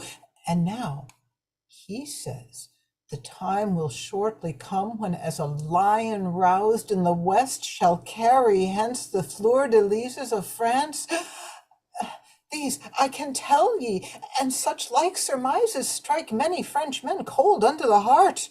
Fly, countrymen and citizens of France.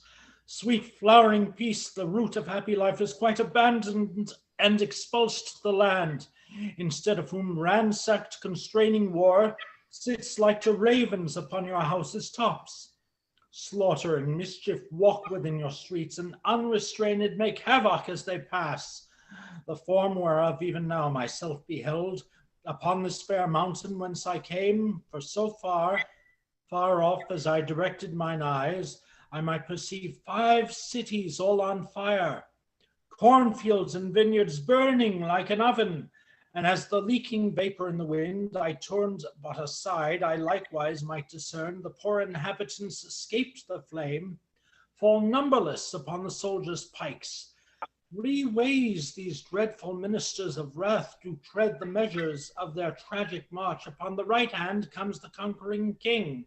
Upon the left his hot unbridled son, and in the midst our nation's glittering host, all which though distant yet conspire in one to leave a desolation where they come. Fly therefore, citizens, if you be wise, seek out some habitation further off. If you stay, your wives will be abused, your treasure shared before your weeping eyes. Shelter you yourselves, the storm doth rise. Away, away, methinks I hear their drums. Ah, wretched France, I greatly fear thy fall. Thy glory shaketh like a tottering wall. Where's the Frenchman by whose cunning guile we found the shallow of this river sown, and had direction how to pass the sea? Here, my good lord. How art thou called? Tell me thy name. Gobendiglia, if you please, your excellence. Then Gobin, for thy service thou hast done, we here enlarge and give thee liberty. And for recompense, besides this good, thou shalt receive 500 marks in gold. I know not how we should have met our son, whom now in heart I wish I might behold.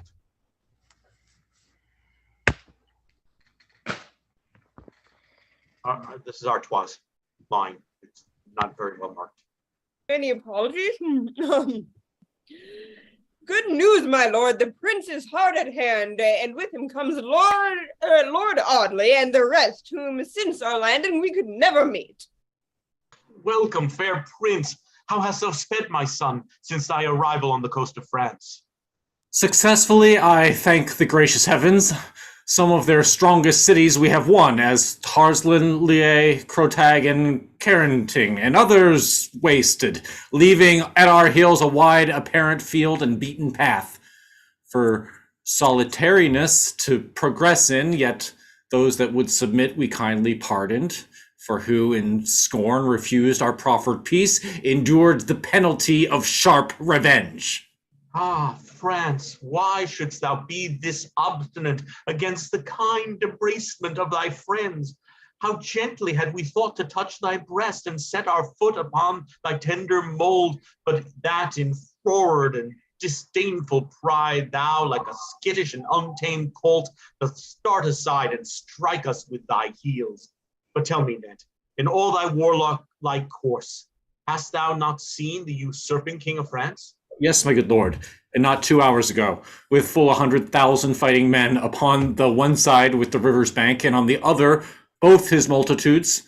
I feared he would have cropped our smaller power, but happily perceiving your approach, he hath withdrawn himself to Cressy Plains, where, as it seemeth by his good array, he means to bid us battle presently.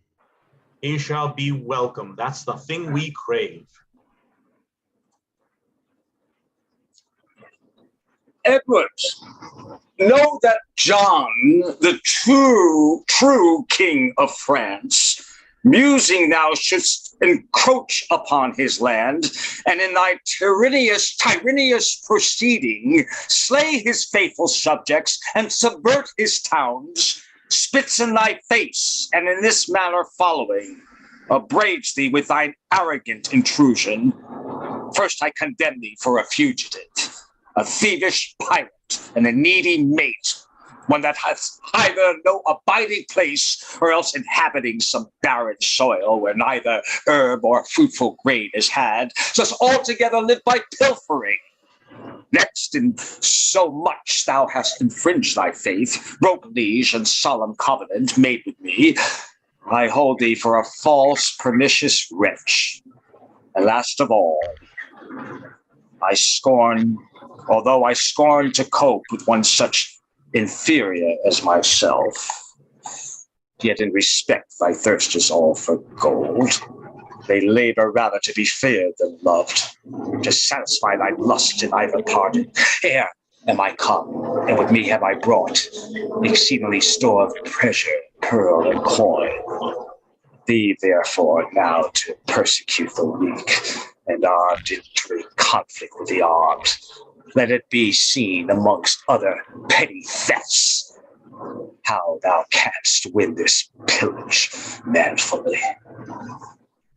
All wormwood hath a pleasant taste, then is thy salutation honey sweet.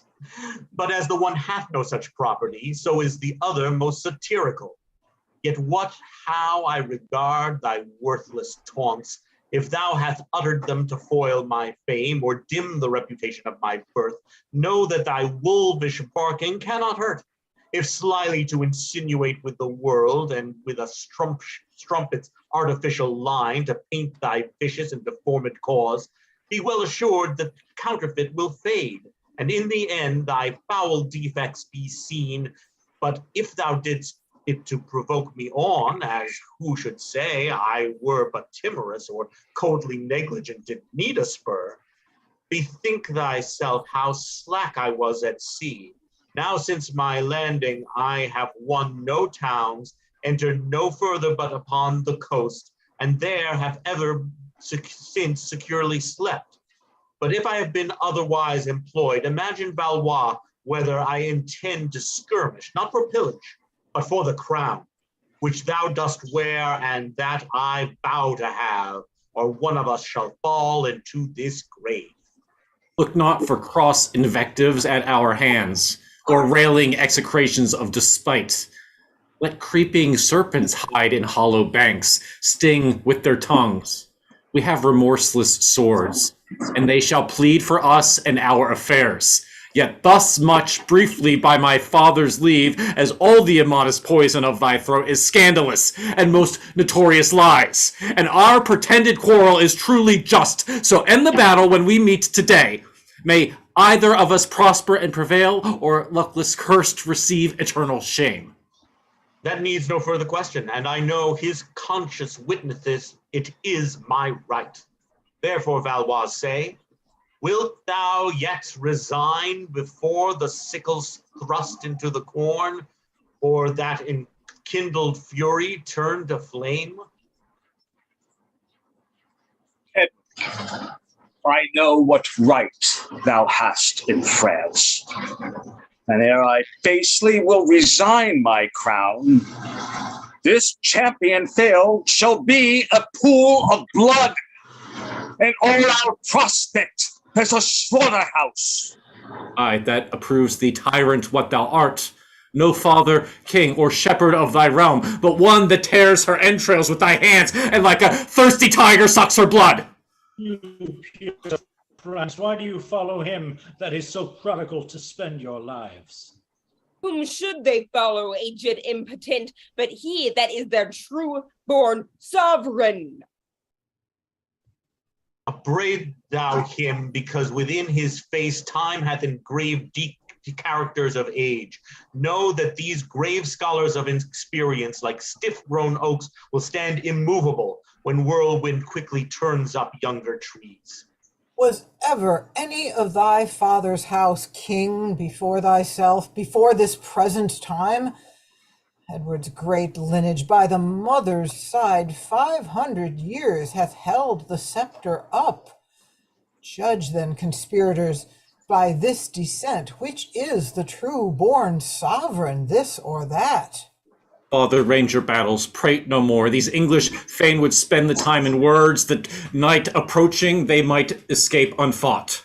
Lords, and my loving subjects knows the time that your intended force must bide the touch. Therefore, my friends, consider this in brief. He that you fight for is your natural king.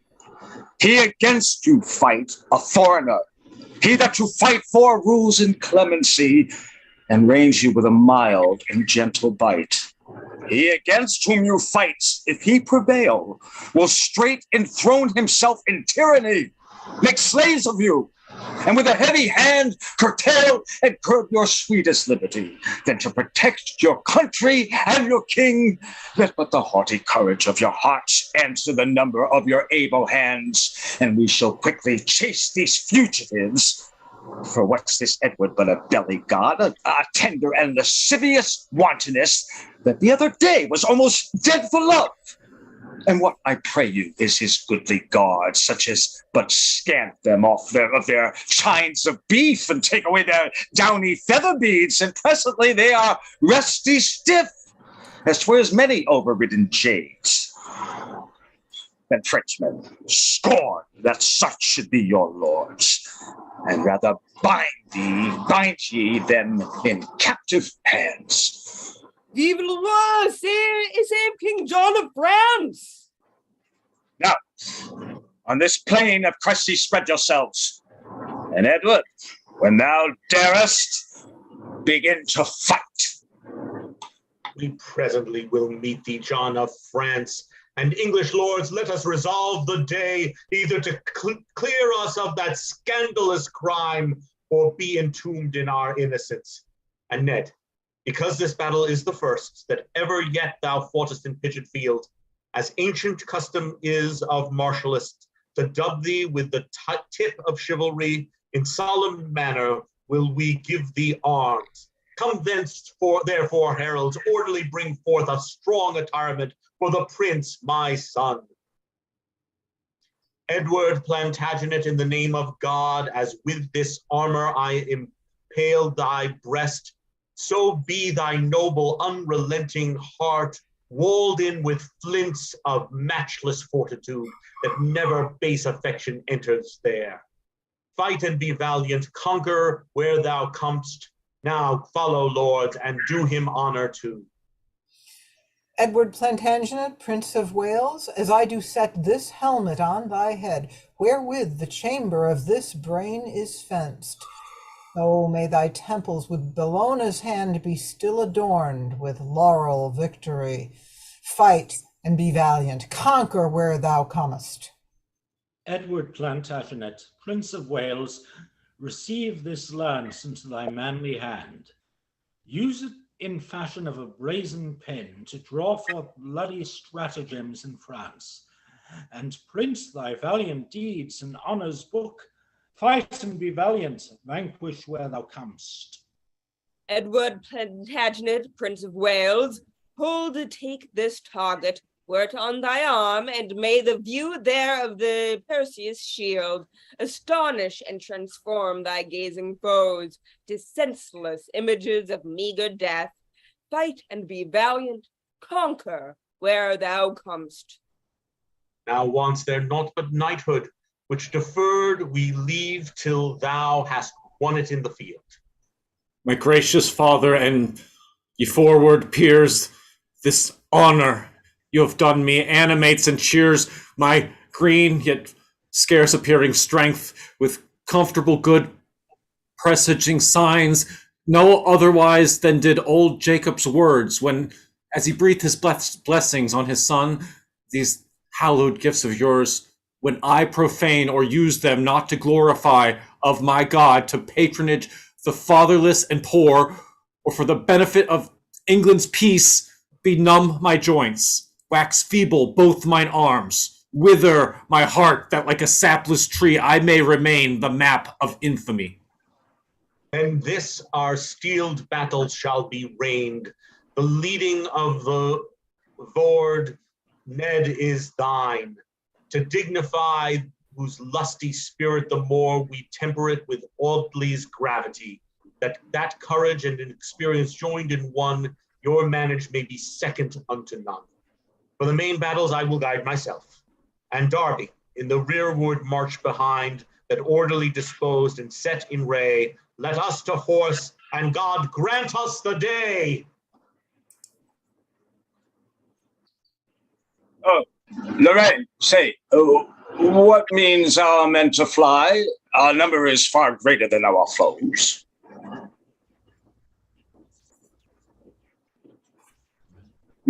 Lorraine, what means our men to fly? Our number is far greater than our foes. Lorraine. Sorry. Page 70. What means our men to fly? Our number is far greater than our foes.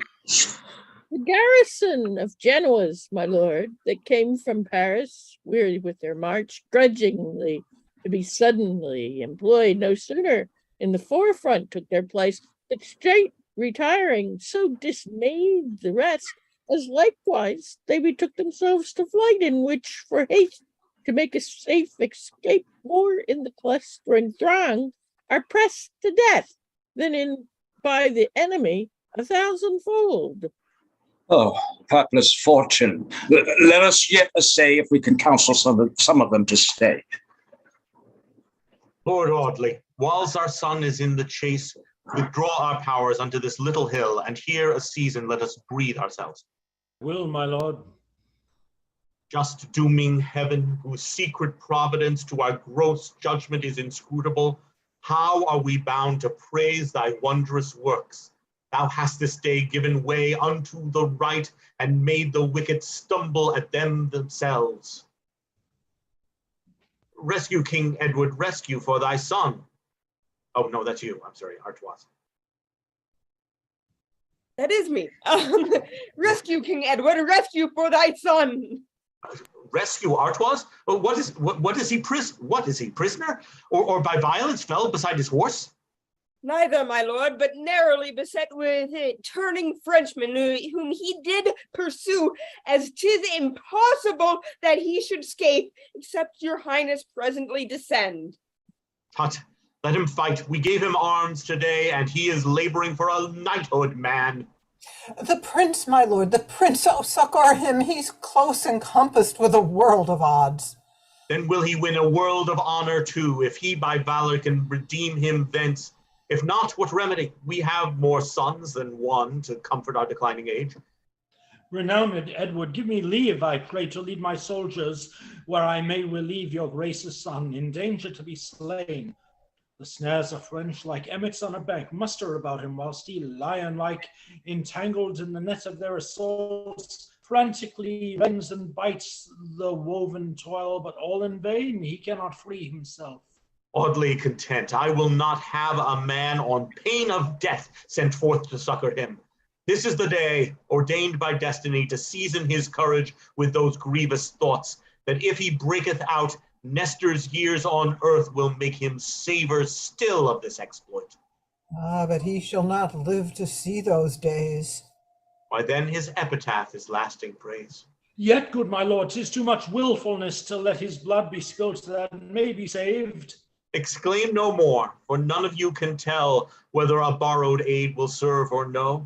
Perhaps he is already slain or ta'en, and dare a falcon when she's in her flight, and ever after she'll be huggard light. Let Edward be delivered by our hands, and still in danger he'll expect the like. But if himself redeem from thence, he will have vanquished cheerful death and fear, and ever after dread their force no more, than if they were but babes or captive slaves. Oh, father, farewell, Edward, then.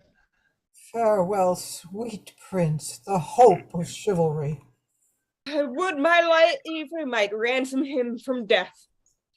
Soft me, thinks I hear the dismal charge of trumpets, loud retreat. All are not slain, I hope, that went with him. Some will return with tidings, good or bad.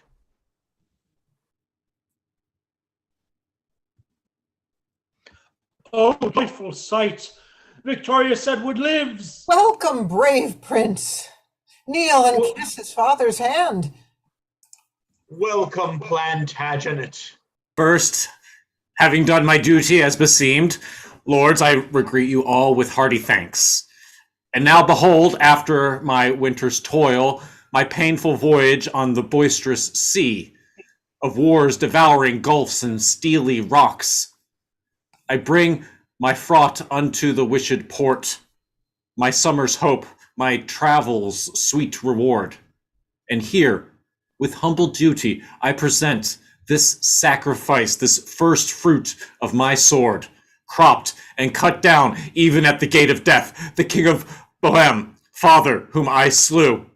whom you said had entrenched me round about, and lay as thick upon my battered crest as on an anvil with their ponderous glaives, yet marble courage still did underprop, and when my weary arms with often blows, like the continual laboring woodman's axe, that is enjoined to fell a load of oaks, began to falter, straight I would recover my gifts you gave me, and my zealous vow, and then new courage made me fresh again, that in despite I carved my passage forth, and put the multitude to speedy flight.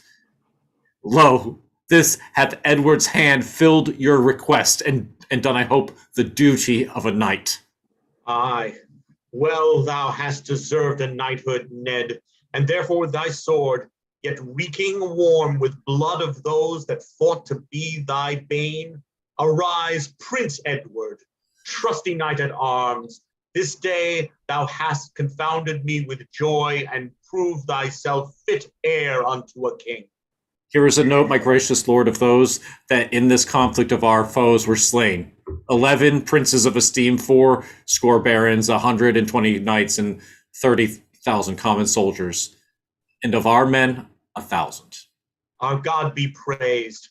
Now, John of France, I hope thou knowest King Edward for no wantonness, no lovesick cockney, nor his soldiers' jades. But which way is the fearful king escaped? Towards Poitiers, noble father, and his sons. Ned, thou and Audley shall pursue them still. Myself and Darby will to Calais straight, and there be girt that haven town with siege. Now lies it on an upshot, therefore strike, and wistly follow whilst the game's on foot. What picture is this? A pelican, my lord, wounding her bosom with her crooked beak, that so her nest of young ones might be fed with drops of blood that issue from her heart. The motto sic in vos, and so should you.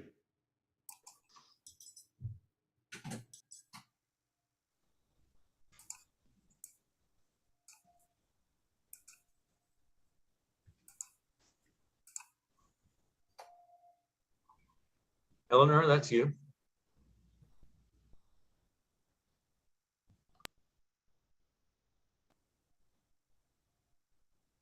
My lord of Salisbury, since by our aid mine enemy Sir Charles of Blois is slain, and I again am quietly possessed in Britain's dukedom, know that I resolve for this kind furtherance of your king and you to swear allegiance to his majesty, in sign whereof receive this coronet, bear it unto him, and with all mine other, never to be but Edward's faithful friend. I take it, Mountfort. Thus, I hope ere long, the whole dominion of the realm France will be surrendered to his conquering hand. Now, if I knew but safely how to pass, I would to Calais gladly meet his grace. Whether I am by letter certified, yet he intends to have his host remove it. I shall be so. This policy will serve. Oh, who's there within? Bring Villiers to me. Villiers, thou knowest now, art my prisoner, and that I might, for ransom, if I would, require of thee 100,000 francs, or else retain and keep the captive still. But so it is that for a smaller charge thou mayst be quit, and if thou wilt thyself, this is procure me but a passport of Charles the Duke of Normandy, that I, without restraint, may have recourse to Calais, through all the countries where he hath to go, which thou mayest easily obtain, I think. But reason I have often heard thee say, he and thou were students once again together, and that thou dost be set a liberty. How sayest thou, wilt thou undertake to do it. I will, my lord, but I must speak with him. Why, thou shalt take horse and post from hence. Only before thou goest, swear by thy faith, that if thou canst not compass my desire, thou wilt return my prisoner back again, and that shall be sufficient warrant for me. To that condition I agree, my lord, and I will unfeignedly perform the same. Well, there he is. Thus, once I mean to try a Frenchman's faith. Since they refuse our proffered league, my lord, and will not ope their gates and let us in, we will entrench ourselves on every side, that neither victuals nor supply of men may come to succor this accursed town. Famine shall combat where our swords are stopped. The promised aid that made them stand aloof is now retired and gone another way. It will repent them of their stubborn will. But what are these poor ragged slaves, my lord? Ask what they are. It seems they come from Calais. You wretched patterns of despair and woe, what, are you living men? Ere gliding ghosts crept from your graves to walk upon the earth? No ghosts, my lord, but men that breathe a life, far worse than is the quiet sleep of death. We are distressed poor inhabitants that long have been diseased, sick, and lame, and now because we are not fit to serve, the captain of the town hath thrust us forth, that so expensive victuals may be saved. A charitable deed, no doubt, and worthy praise. But how do you imagine then to speed? We are your enemies in such a case. We can no less but put ye to the sword, since when we proffered truce, it was refused. And if your grace no otherwise vouchsafe, as welcome death is unto us as life. Poor silly men, much wronged and much more distressed. Go, Darby, go, and see they be relieved. Command that victuals be appointed them, and give to every one 5 crowns apiece. The lion scorns to touch the yielding prey, and Edward's sword must fresh itself in such as willful stubbornness hath made perverse. Lord Percy, welcome. What's the news in England? Who's Percy?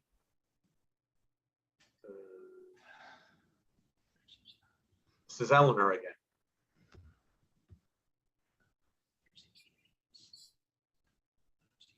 Eleanor? Ken, why don't you just do it? The Queen, my lord, comes here to your grace, and from her highness and the Lord Vicegerent, I bring this happy tidings of success. David of Scotland, lately up in arms, thinking belike he soonest should prevail, your highness being absent from the realm, is by the fruitful service of your peers and painful travel of the Queen herself, that big with child was every day in arms, vanquished, subdued, and taken prisoner. Thanks, Percy, for thy news with all my heart. What was he took him prisoner in the field? An esquire, my lord, John Copeland. John Copeland is his name, who, since entreated by her majesty, denies to make surrender of his prize to any but unto your grace alone, whereat the queen is grievously displeased. Well, then we'll have a pursuant dispatch to summon Copeland hither out of hand, and with him he shall bring his prisoner king. The queen, my lord herself, by this at sea and purposes, as soon as wind will serve, to land at Calais, and to visit you. She shall be welcome, and to wait her coming, I'll pitch my tent near to the sandy shore.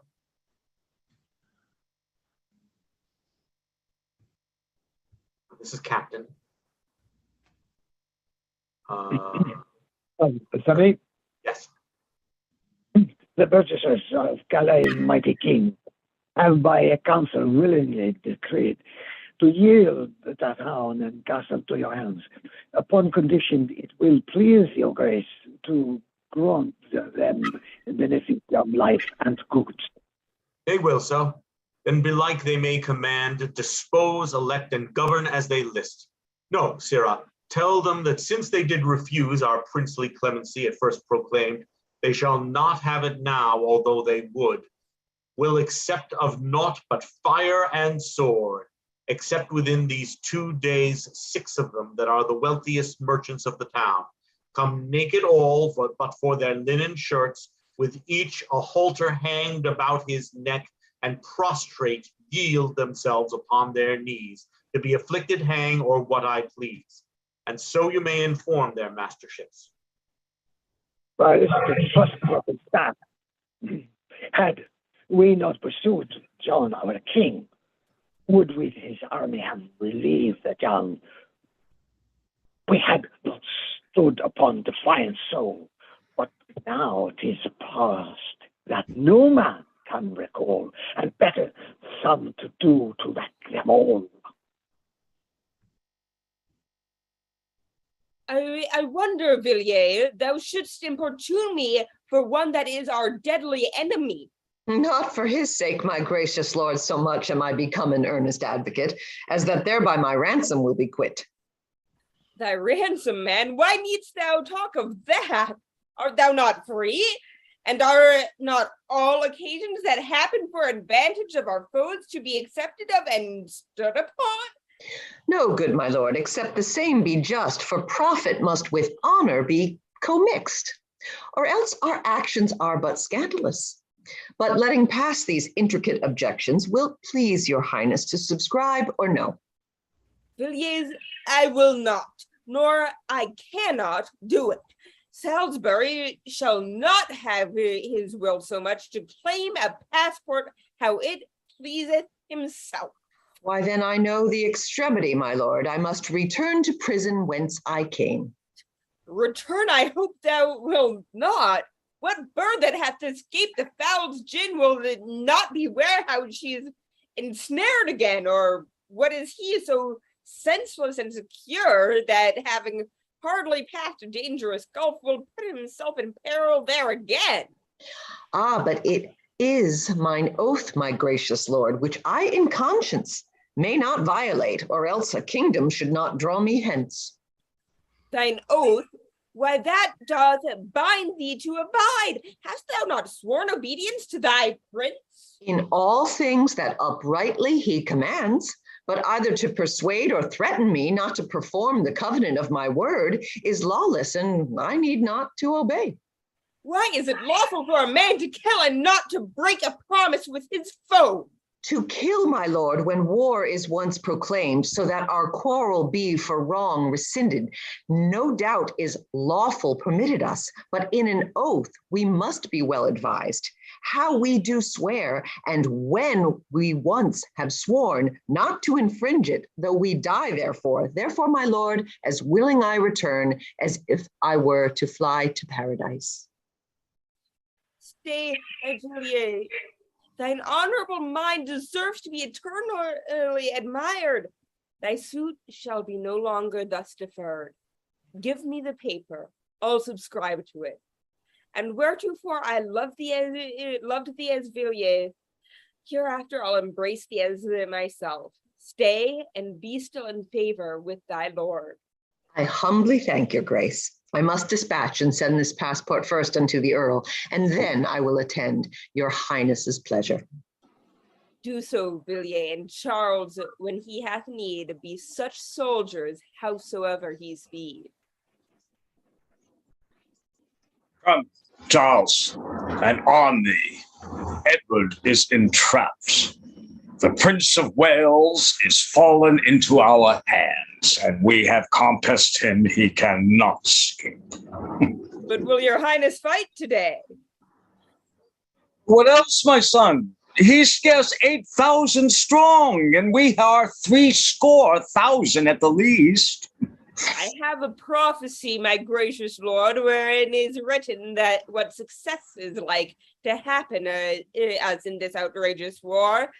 It was delivered to me at Cresses Field by one that is an aged hermit there. When feathered fowl shall make thine army tremble, and flintstones rise and break the battle ray, then think on him, that doth not now dissemble, for that shall be the hapless dreadful day.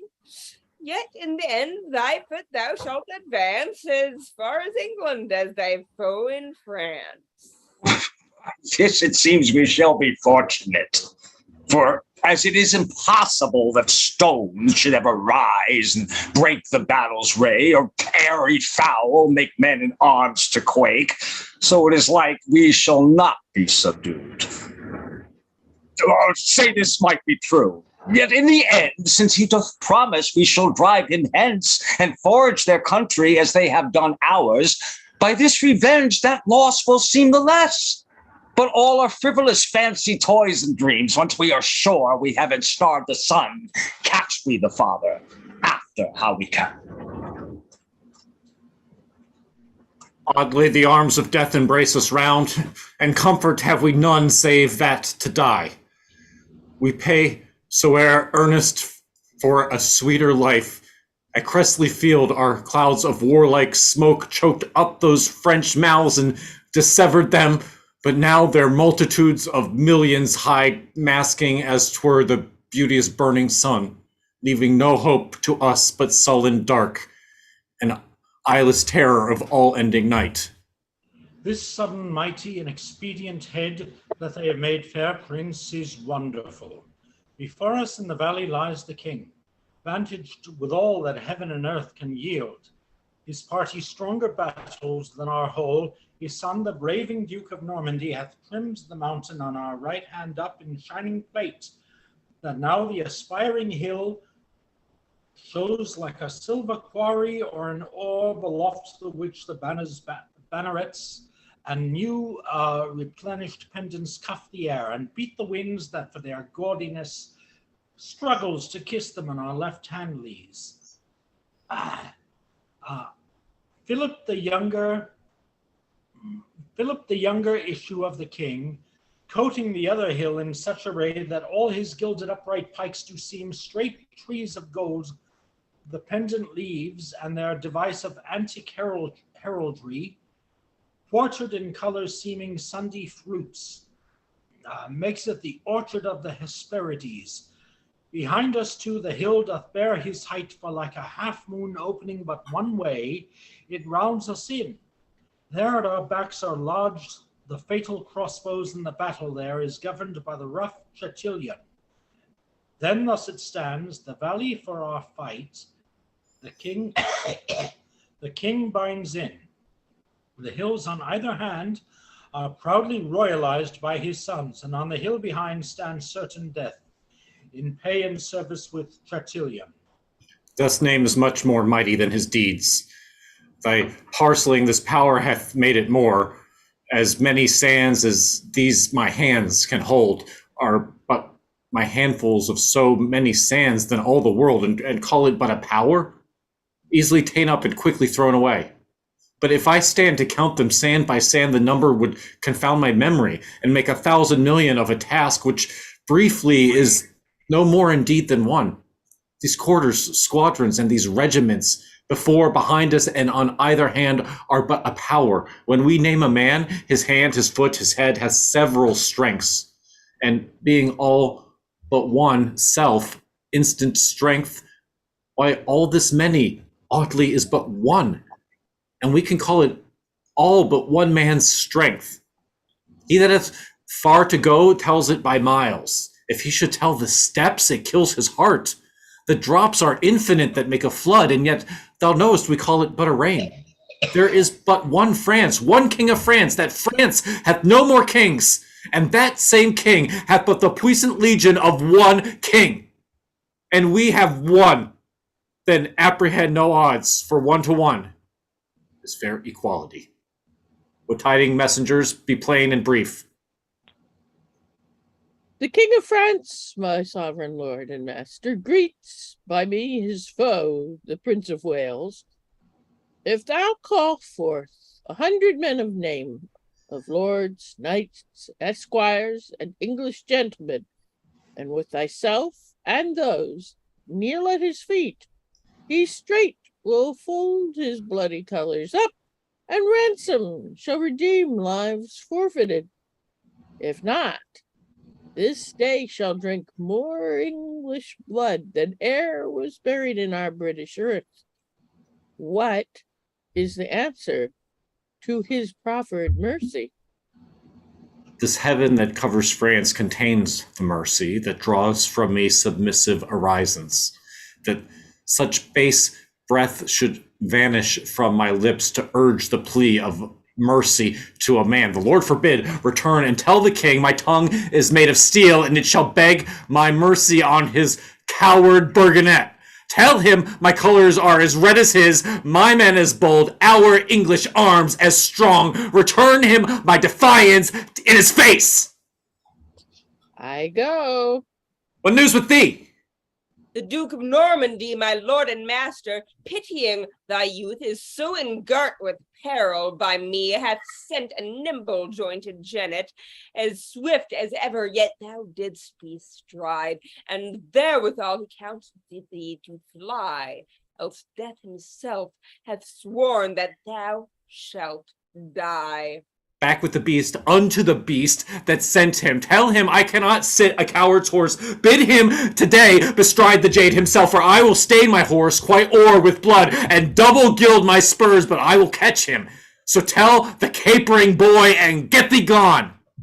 Edward of Wales, Philip, the second son to the most mighty Christian king of France, seeing thy body's living date expired, all full of charity and Christian love, commends this book, full fraught with prayers, to thy fair hand, and for thy life entreats thee that thou meditate therein, and arm thy soul for her long journey towards.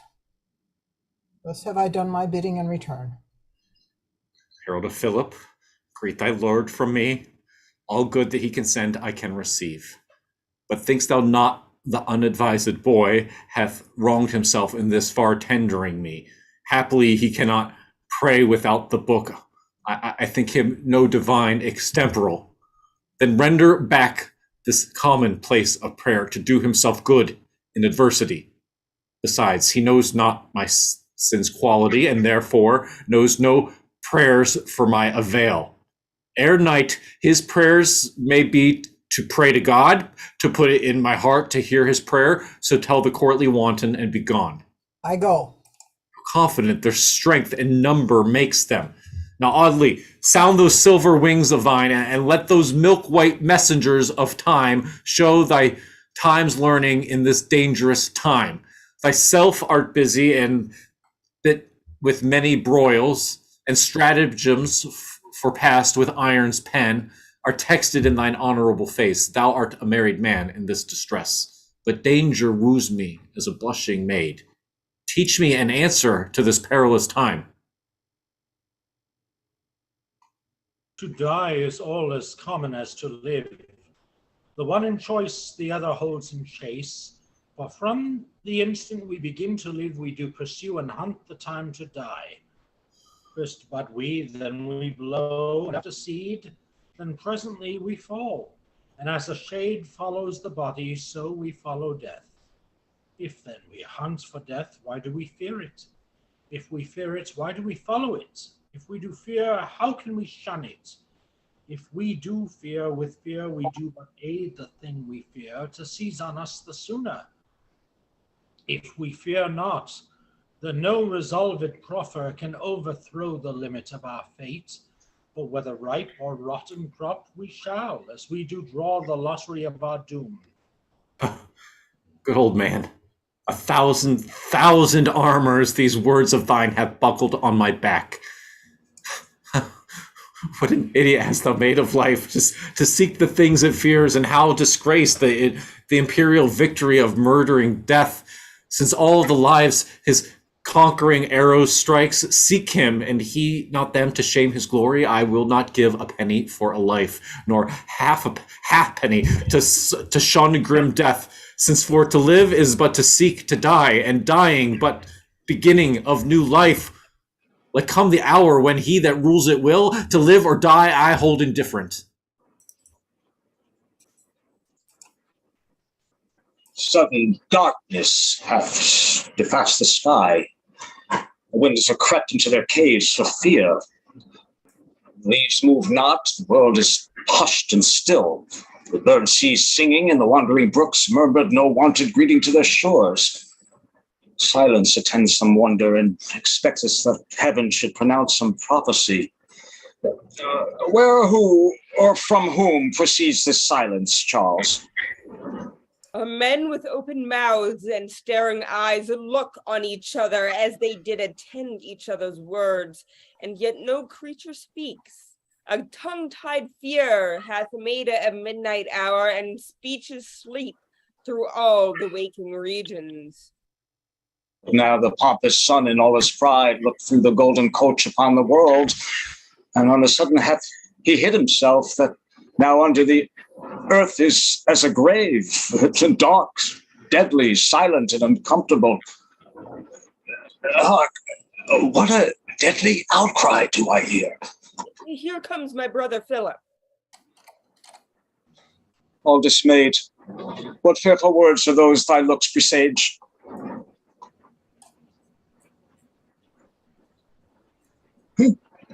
What? Flight. Coward, what flight? Thou liest, there needs no flight. A flight. Awake thy craven powers, and tell on the substance of that very fear indeed, which is so ghastly printed on thy face. What is the matter?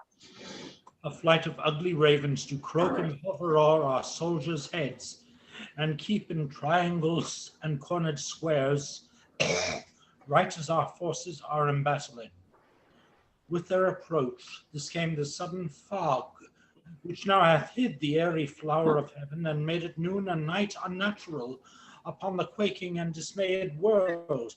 In brief, our soldiers have let fall their arms and stand like metamorphosed images, bloodless and pale, one gazing on another. Now I call to mind the prophecy, but I must give no entrance to a fear. Return and hearten up these yielding souls. Tell them the ravens, seeing them in arms, so many against the famished few, come but to dine upon their handiwork and prey upon the carrion that they kill.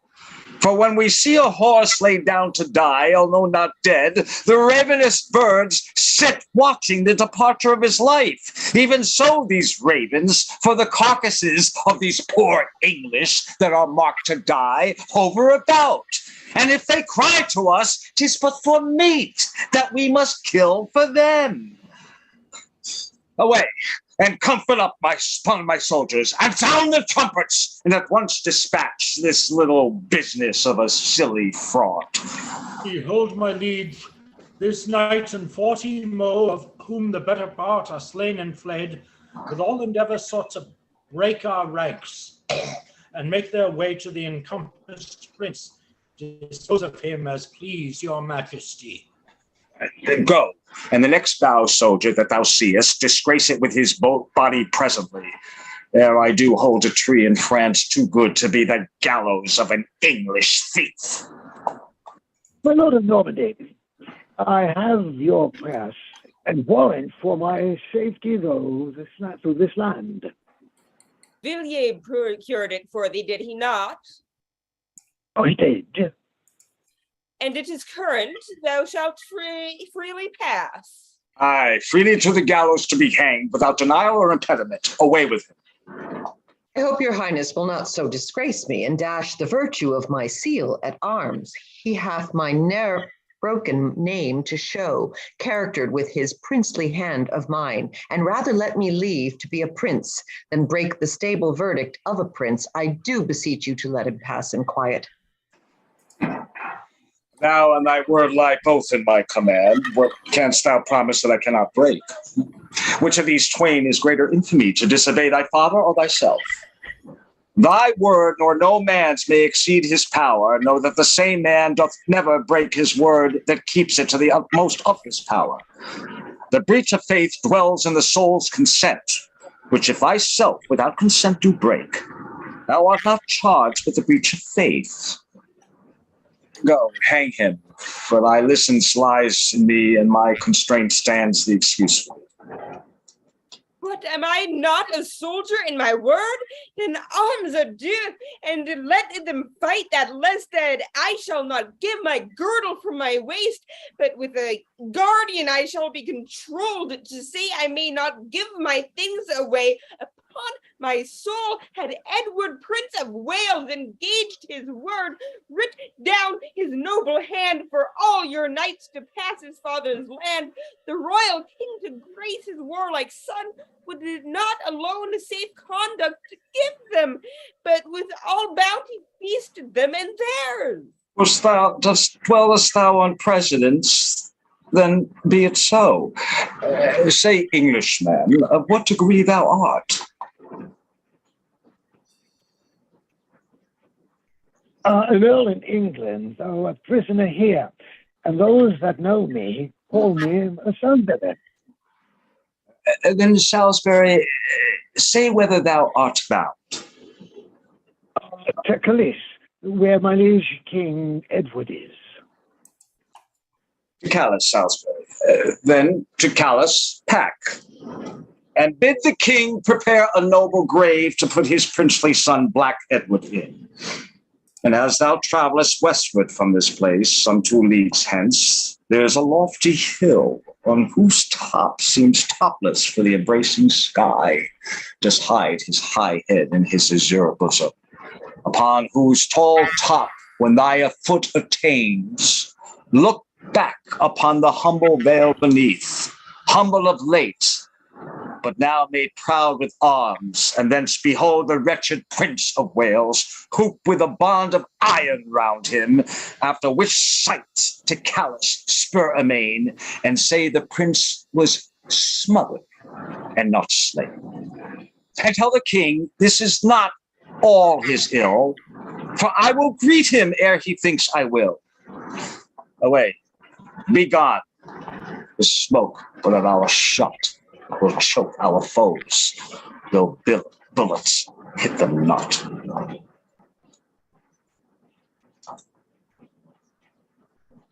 How fares your grace? Are you not shot, my lord?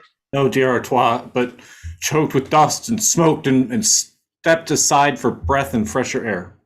Breathe, then, and to it again. The amazed French are quite distracted with gazing on the crows, and were our quivers full of shafts again. Your grace should see a glorious day of this. Oh, for more arrows, lord, that's all I want. Courage, Artois, a fig for feathered shafts. When feathered fowls do bandy on our side, what need we fight and sweat and keep a coil? Would railing crows outscold our adversaries? Up, Artois, the ground itself is armed. Fire containing flint, command our bows to hurl away their pretty colored ewe, and to it with stones. Away, Artois, away. My soul doth prophesy we win this day.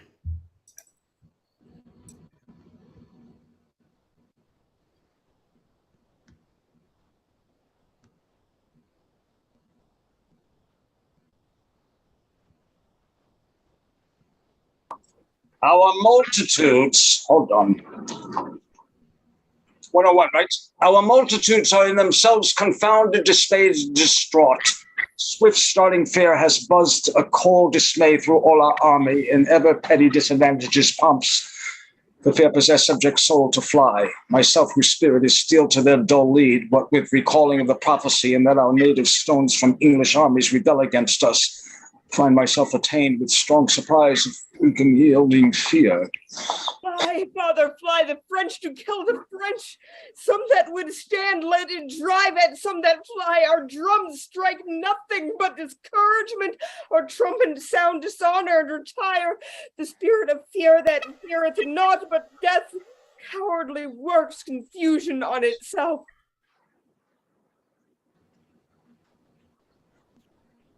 Ilya? I'm sorry. Page 101.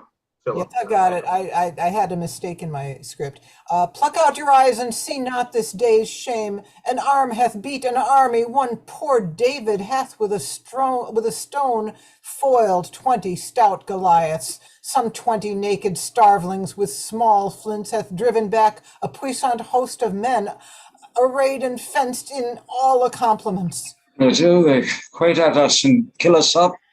No less than 40,000 wicked elders have 40 lean slaves this day stoned to death. Oh, that I were some other countryman. This day hath set derision on the French, and all the world will blurt and scorn at us. What is there no hope left? No hope but death to bury up our shame. Make up once more with me the 20th part of those that live, and are men enow to quail that feeble handful on the adverse part. Then charge again, if heaven be not opposed. We cannot lose the day. On, away! Affairs, my lord. Even as a man may do that dines at such a bloody feast as this. I hope, my lord, that is no mortal scar. No matter if it be. The count is cast, and in the worst ends but a mortal man. Good friends, convey me to the princely Edward, that in the crimson bravery of my blood I may become him with saluting him. I'll smile and tell him that this open scar doth end the harvest of his Audley's war.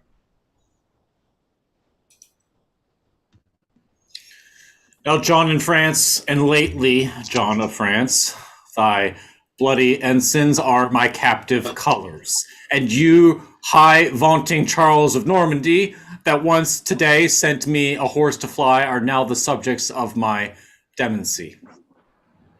Fie, lords, is it not a shame that English boys, whose early days are yet not worth a beard, should in the bosom of your kingdom thus 1 against 20 beat you up together? Thy fortune, not thy force, hath conquered us. An argument that heaven aids the right. See, Artois doth bring him with him along, the late good counsel giver to my soul. Welcome, Artois, and welcome Philip too, who now of you or I have need to pray. Now is the proper verified in you to bring a morning breeds a lowering day. But say, what grim discouragement comes here? Alas, what 1,000 armed men of France have writ that note of death in Audley's face? Speak, thou that wooest death with thy careless smile, and look so merrily upon thy grave, as if thou were enamored on thy end.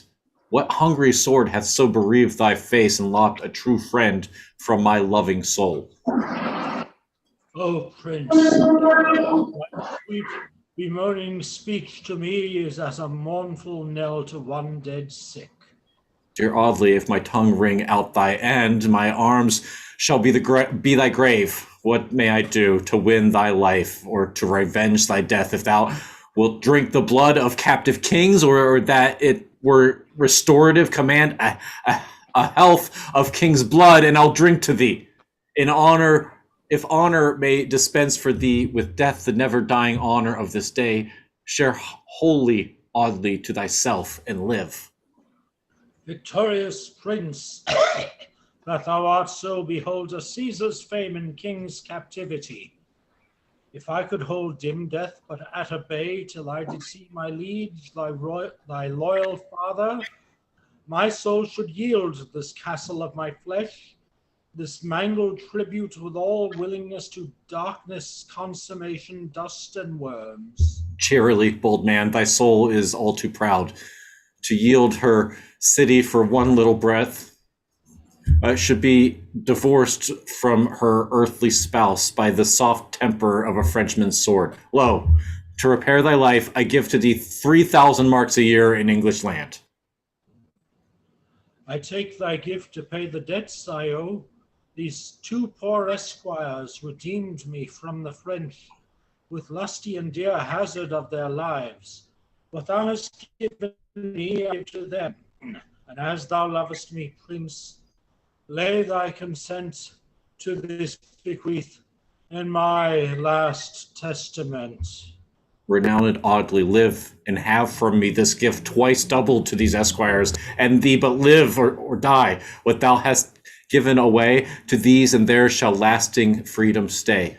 Come, gentlemen, I will see my friend bestowed within an easy litter, then we'll march proudly toward Calais with triumphant pace unto my royal father, and there bring the tribute of my wars, fair France, his king.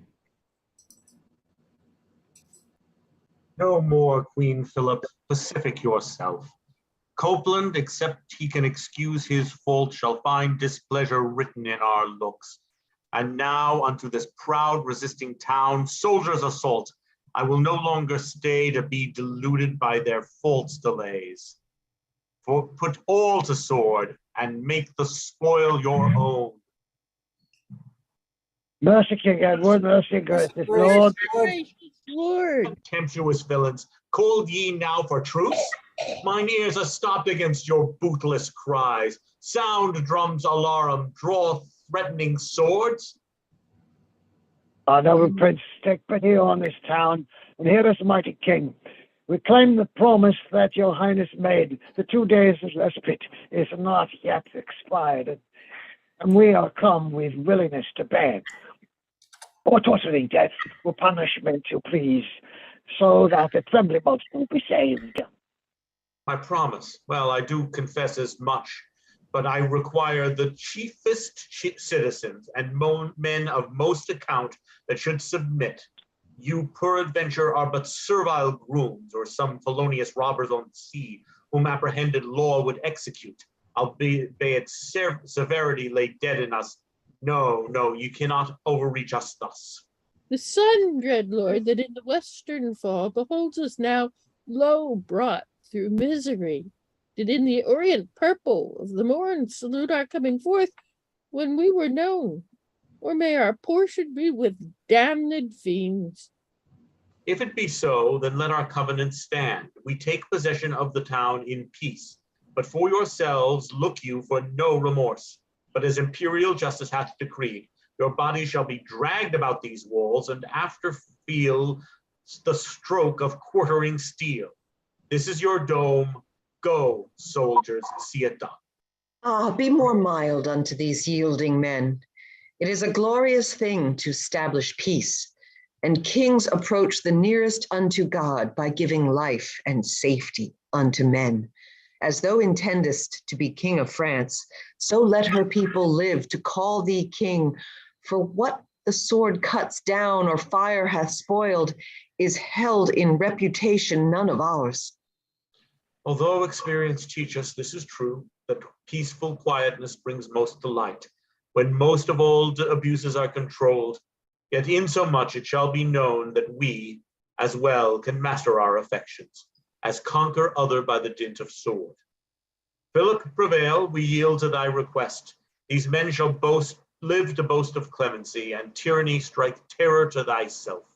Long live your highness. Happy be your reign.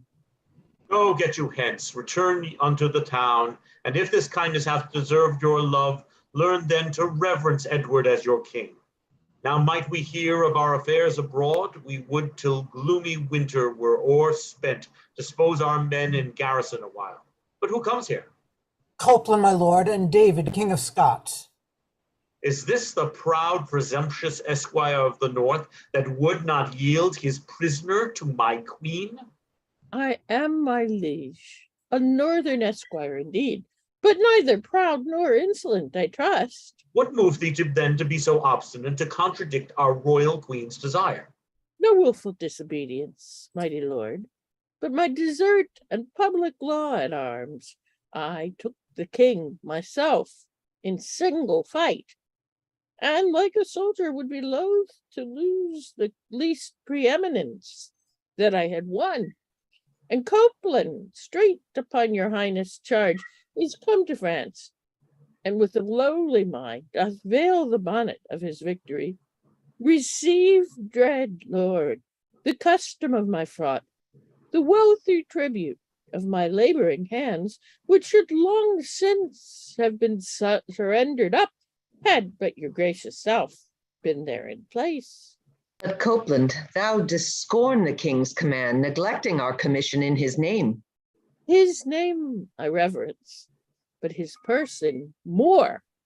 His name shall keep me in allegiance still, but to his person I will bend my knee. I pray thee, Philip, let displeasure pass.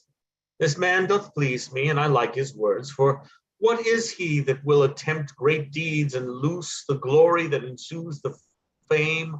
All rivers have recourse unto the sea, and Copeland's faith relation to his king. Kneel therefore down. Now rise, King Edward's knight, and to maintain thy state I freely give 500 marks a year to thee and thine. Welcome, Lord Salisbury. What news from Britain? This mighty king, the country we have won, and Charles de Montfort, regent of the place, presents your highness with his coronet, protesting true allegiance to your grace. We thank thee for thy service, valiant earl. Challenge our favor, for we owe it thee. But now, my lord, as this is joyful news, so must my voice be tragical again, and I must sing of doleful accidents. What? Have our the men the overthrow at Poitiers, or is our son best with too much odds? He was, my lord, and as my worthless self, with 40 other serviceable knights, on the safe conduct of the Dauphin's seal, did travail that way, finding him distress, a troop of lancers met us on the way, surprised, and brought us prisoners to the king, who, proud of this and eager of revenge, commanded straight to cut off all our heads, and surely would have died, but that the Duke, more full of honor than his angry sire, procured our quick deliverance from hence. But ere we went, salute your king, quoth he, bid him provide a funeral for his son. Today our sword shall cut his thread of life, and sooner than he thinks, well be with him. To acquaintance those displeasures he hath done. This said, we pass, not daring to reply. Our hearts were dead, our looks diffused and wan. Wandering, at last, we climbed unto a hill, from whence, although our grief were much before, yet now to see the occasion with our eyes, did thrice so much increase our heaviness. For there, my lord, oh, there we did descry down in a valley how both our armies lay. The French had cast their trenches like a ring, and every barricado's open front was thick embossed with brazen ordnance, where stood a battalion of 10,000 horse. There twice as many pikes and quadrant was, where crossbows and deadly wounding darts, and in the midst, like a slender point, within the compass of the horizon, as toward a rising bubble in the sea, a Hassan wand amidst a wood of pines. Oh, as a bear fast chained unto a stake, stood famous Edward, stood expecting when the dogs of France would fasten on his flesh upon, anon the death procuring knell begins. Off goes the cannons, that with trembling noise did shake the very mountains where they stood. Then sound the trumpets clangor in the air. The battles join, and when we could no more discern the difference twixt the friend and foe, so intricate dark confusion was. Away we turned, and watery eyes with sighs as black as powder fuming into smoke. And thus, I fear, unhappy have I told the most untimely tale of Edward's fall. Oh me, is this my welcome to France? Is this the comfort that I look to have when I should meet with my beloved son, sweet Ned? I would thy mother in the sea had been prevented of this mortal grief. Content thee, Philip. 'Tis not tears will serve to call him back if he be taken hence. Comfort thyself as I do, gentle queen. With hope of sharp, unheard, of dire revenge, he bids me to provide his funeral, and so I will. But all the peers of France shall mourners be, and weep out bloody tears until their empty veins be dry and sere. The pillars of his hearth shall be his bones, the mold that covers him their city ashes. His knell, the groaning cries of dying men, and in the stead of tapers on his tomb, 150 towers shall burning blaze, while we bewail our valiant son's decease. Rejoice, my lord, ascend the imperial throne, the mighty and redoubted Prince of Wales, great servitor to bloody Mars in arms, the Frenchman's terror and his country's fame, triumphant rideth like a Roman peer, and lowly at his stirrup comes afoot King John of France, together with his son in captive bonds, whose diadem he brings to crown thee with and to proclaim thee king. Away with mourning, Philip, wipe thine eyes, sound the trumpets, welcome in Plantagenet. As things long lost when they are found again, so doth my son rejoice his father's heart, for whom even now my soul was much perplexed. This a token to express my joy, for inward passions will not let me speak. My gracious father, here receive the gift, this wreath of conquest and reward of war, got with as mickle peril of our lives as e'er was thing of price before this day. Install your highness in your proper right, and here withal I render to your hands these prisoners, chief occasion of our strife. So, John of France, I see you keep your word. You promised to be sooner with ourself than we did think for, and 'tis so indeed. But had you done at first as you now do, how many civil towns had stood untouched, that now are turned to ragged heaps of stones? How many people's lives might thou have saved that are untimely sunk unto their graves? Edward, recount not things irrevocable. Tell me what ransom thou requirest to have. Thy ransom, John, hereafter shall be known. But first to England thou must cross the seas to see what entertainment it affords. Howe'er it falls, it cannot be so bad as ours hath been since we arrived in France. Accursed man, of this I was foretold, but did misconstrue what the prophet told. Now, Father, this petition Edward makes to thee, whose grace hath been his strongest shield, that at thy pleasure choose me for the man to be the instrument to show thy power, so thou wilt grant that many princes more bred and brought up within this little isle may still be famous for like victories.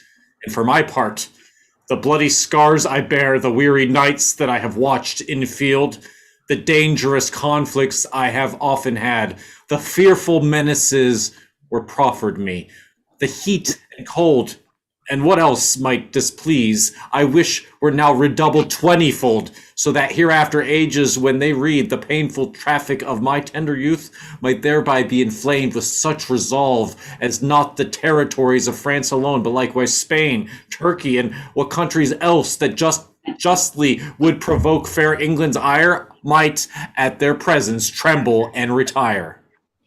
Here, English lords, we do proclaim a rest and intercession of our painful arms.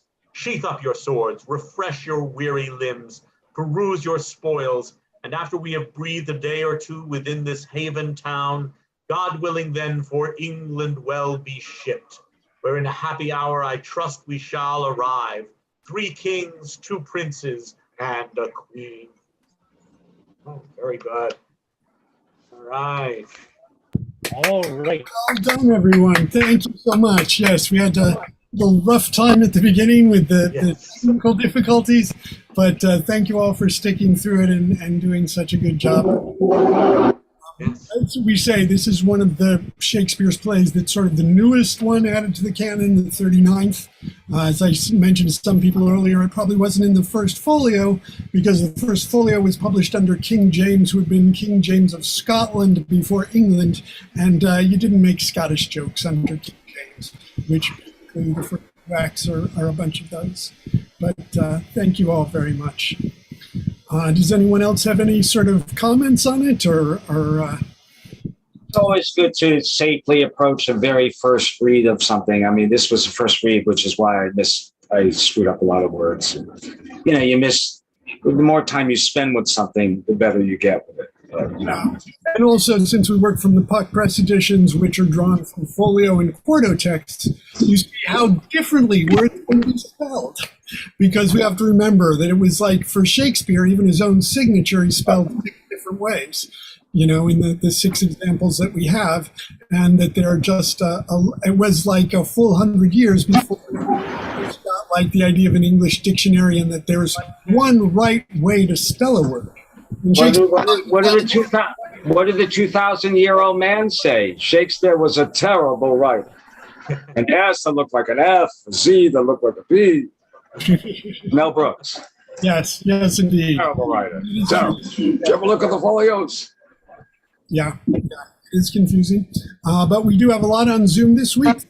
Thursday, we will have Time of Athens.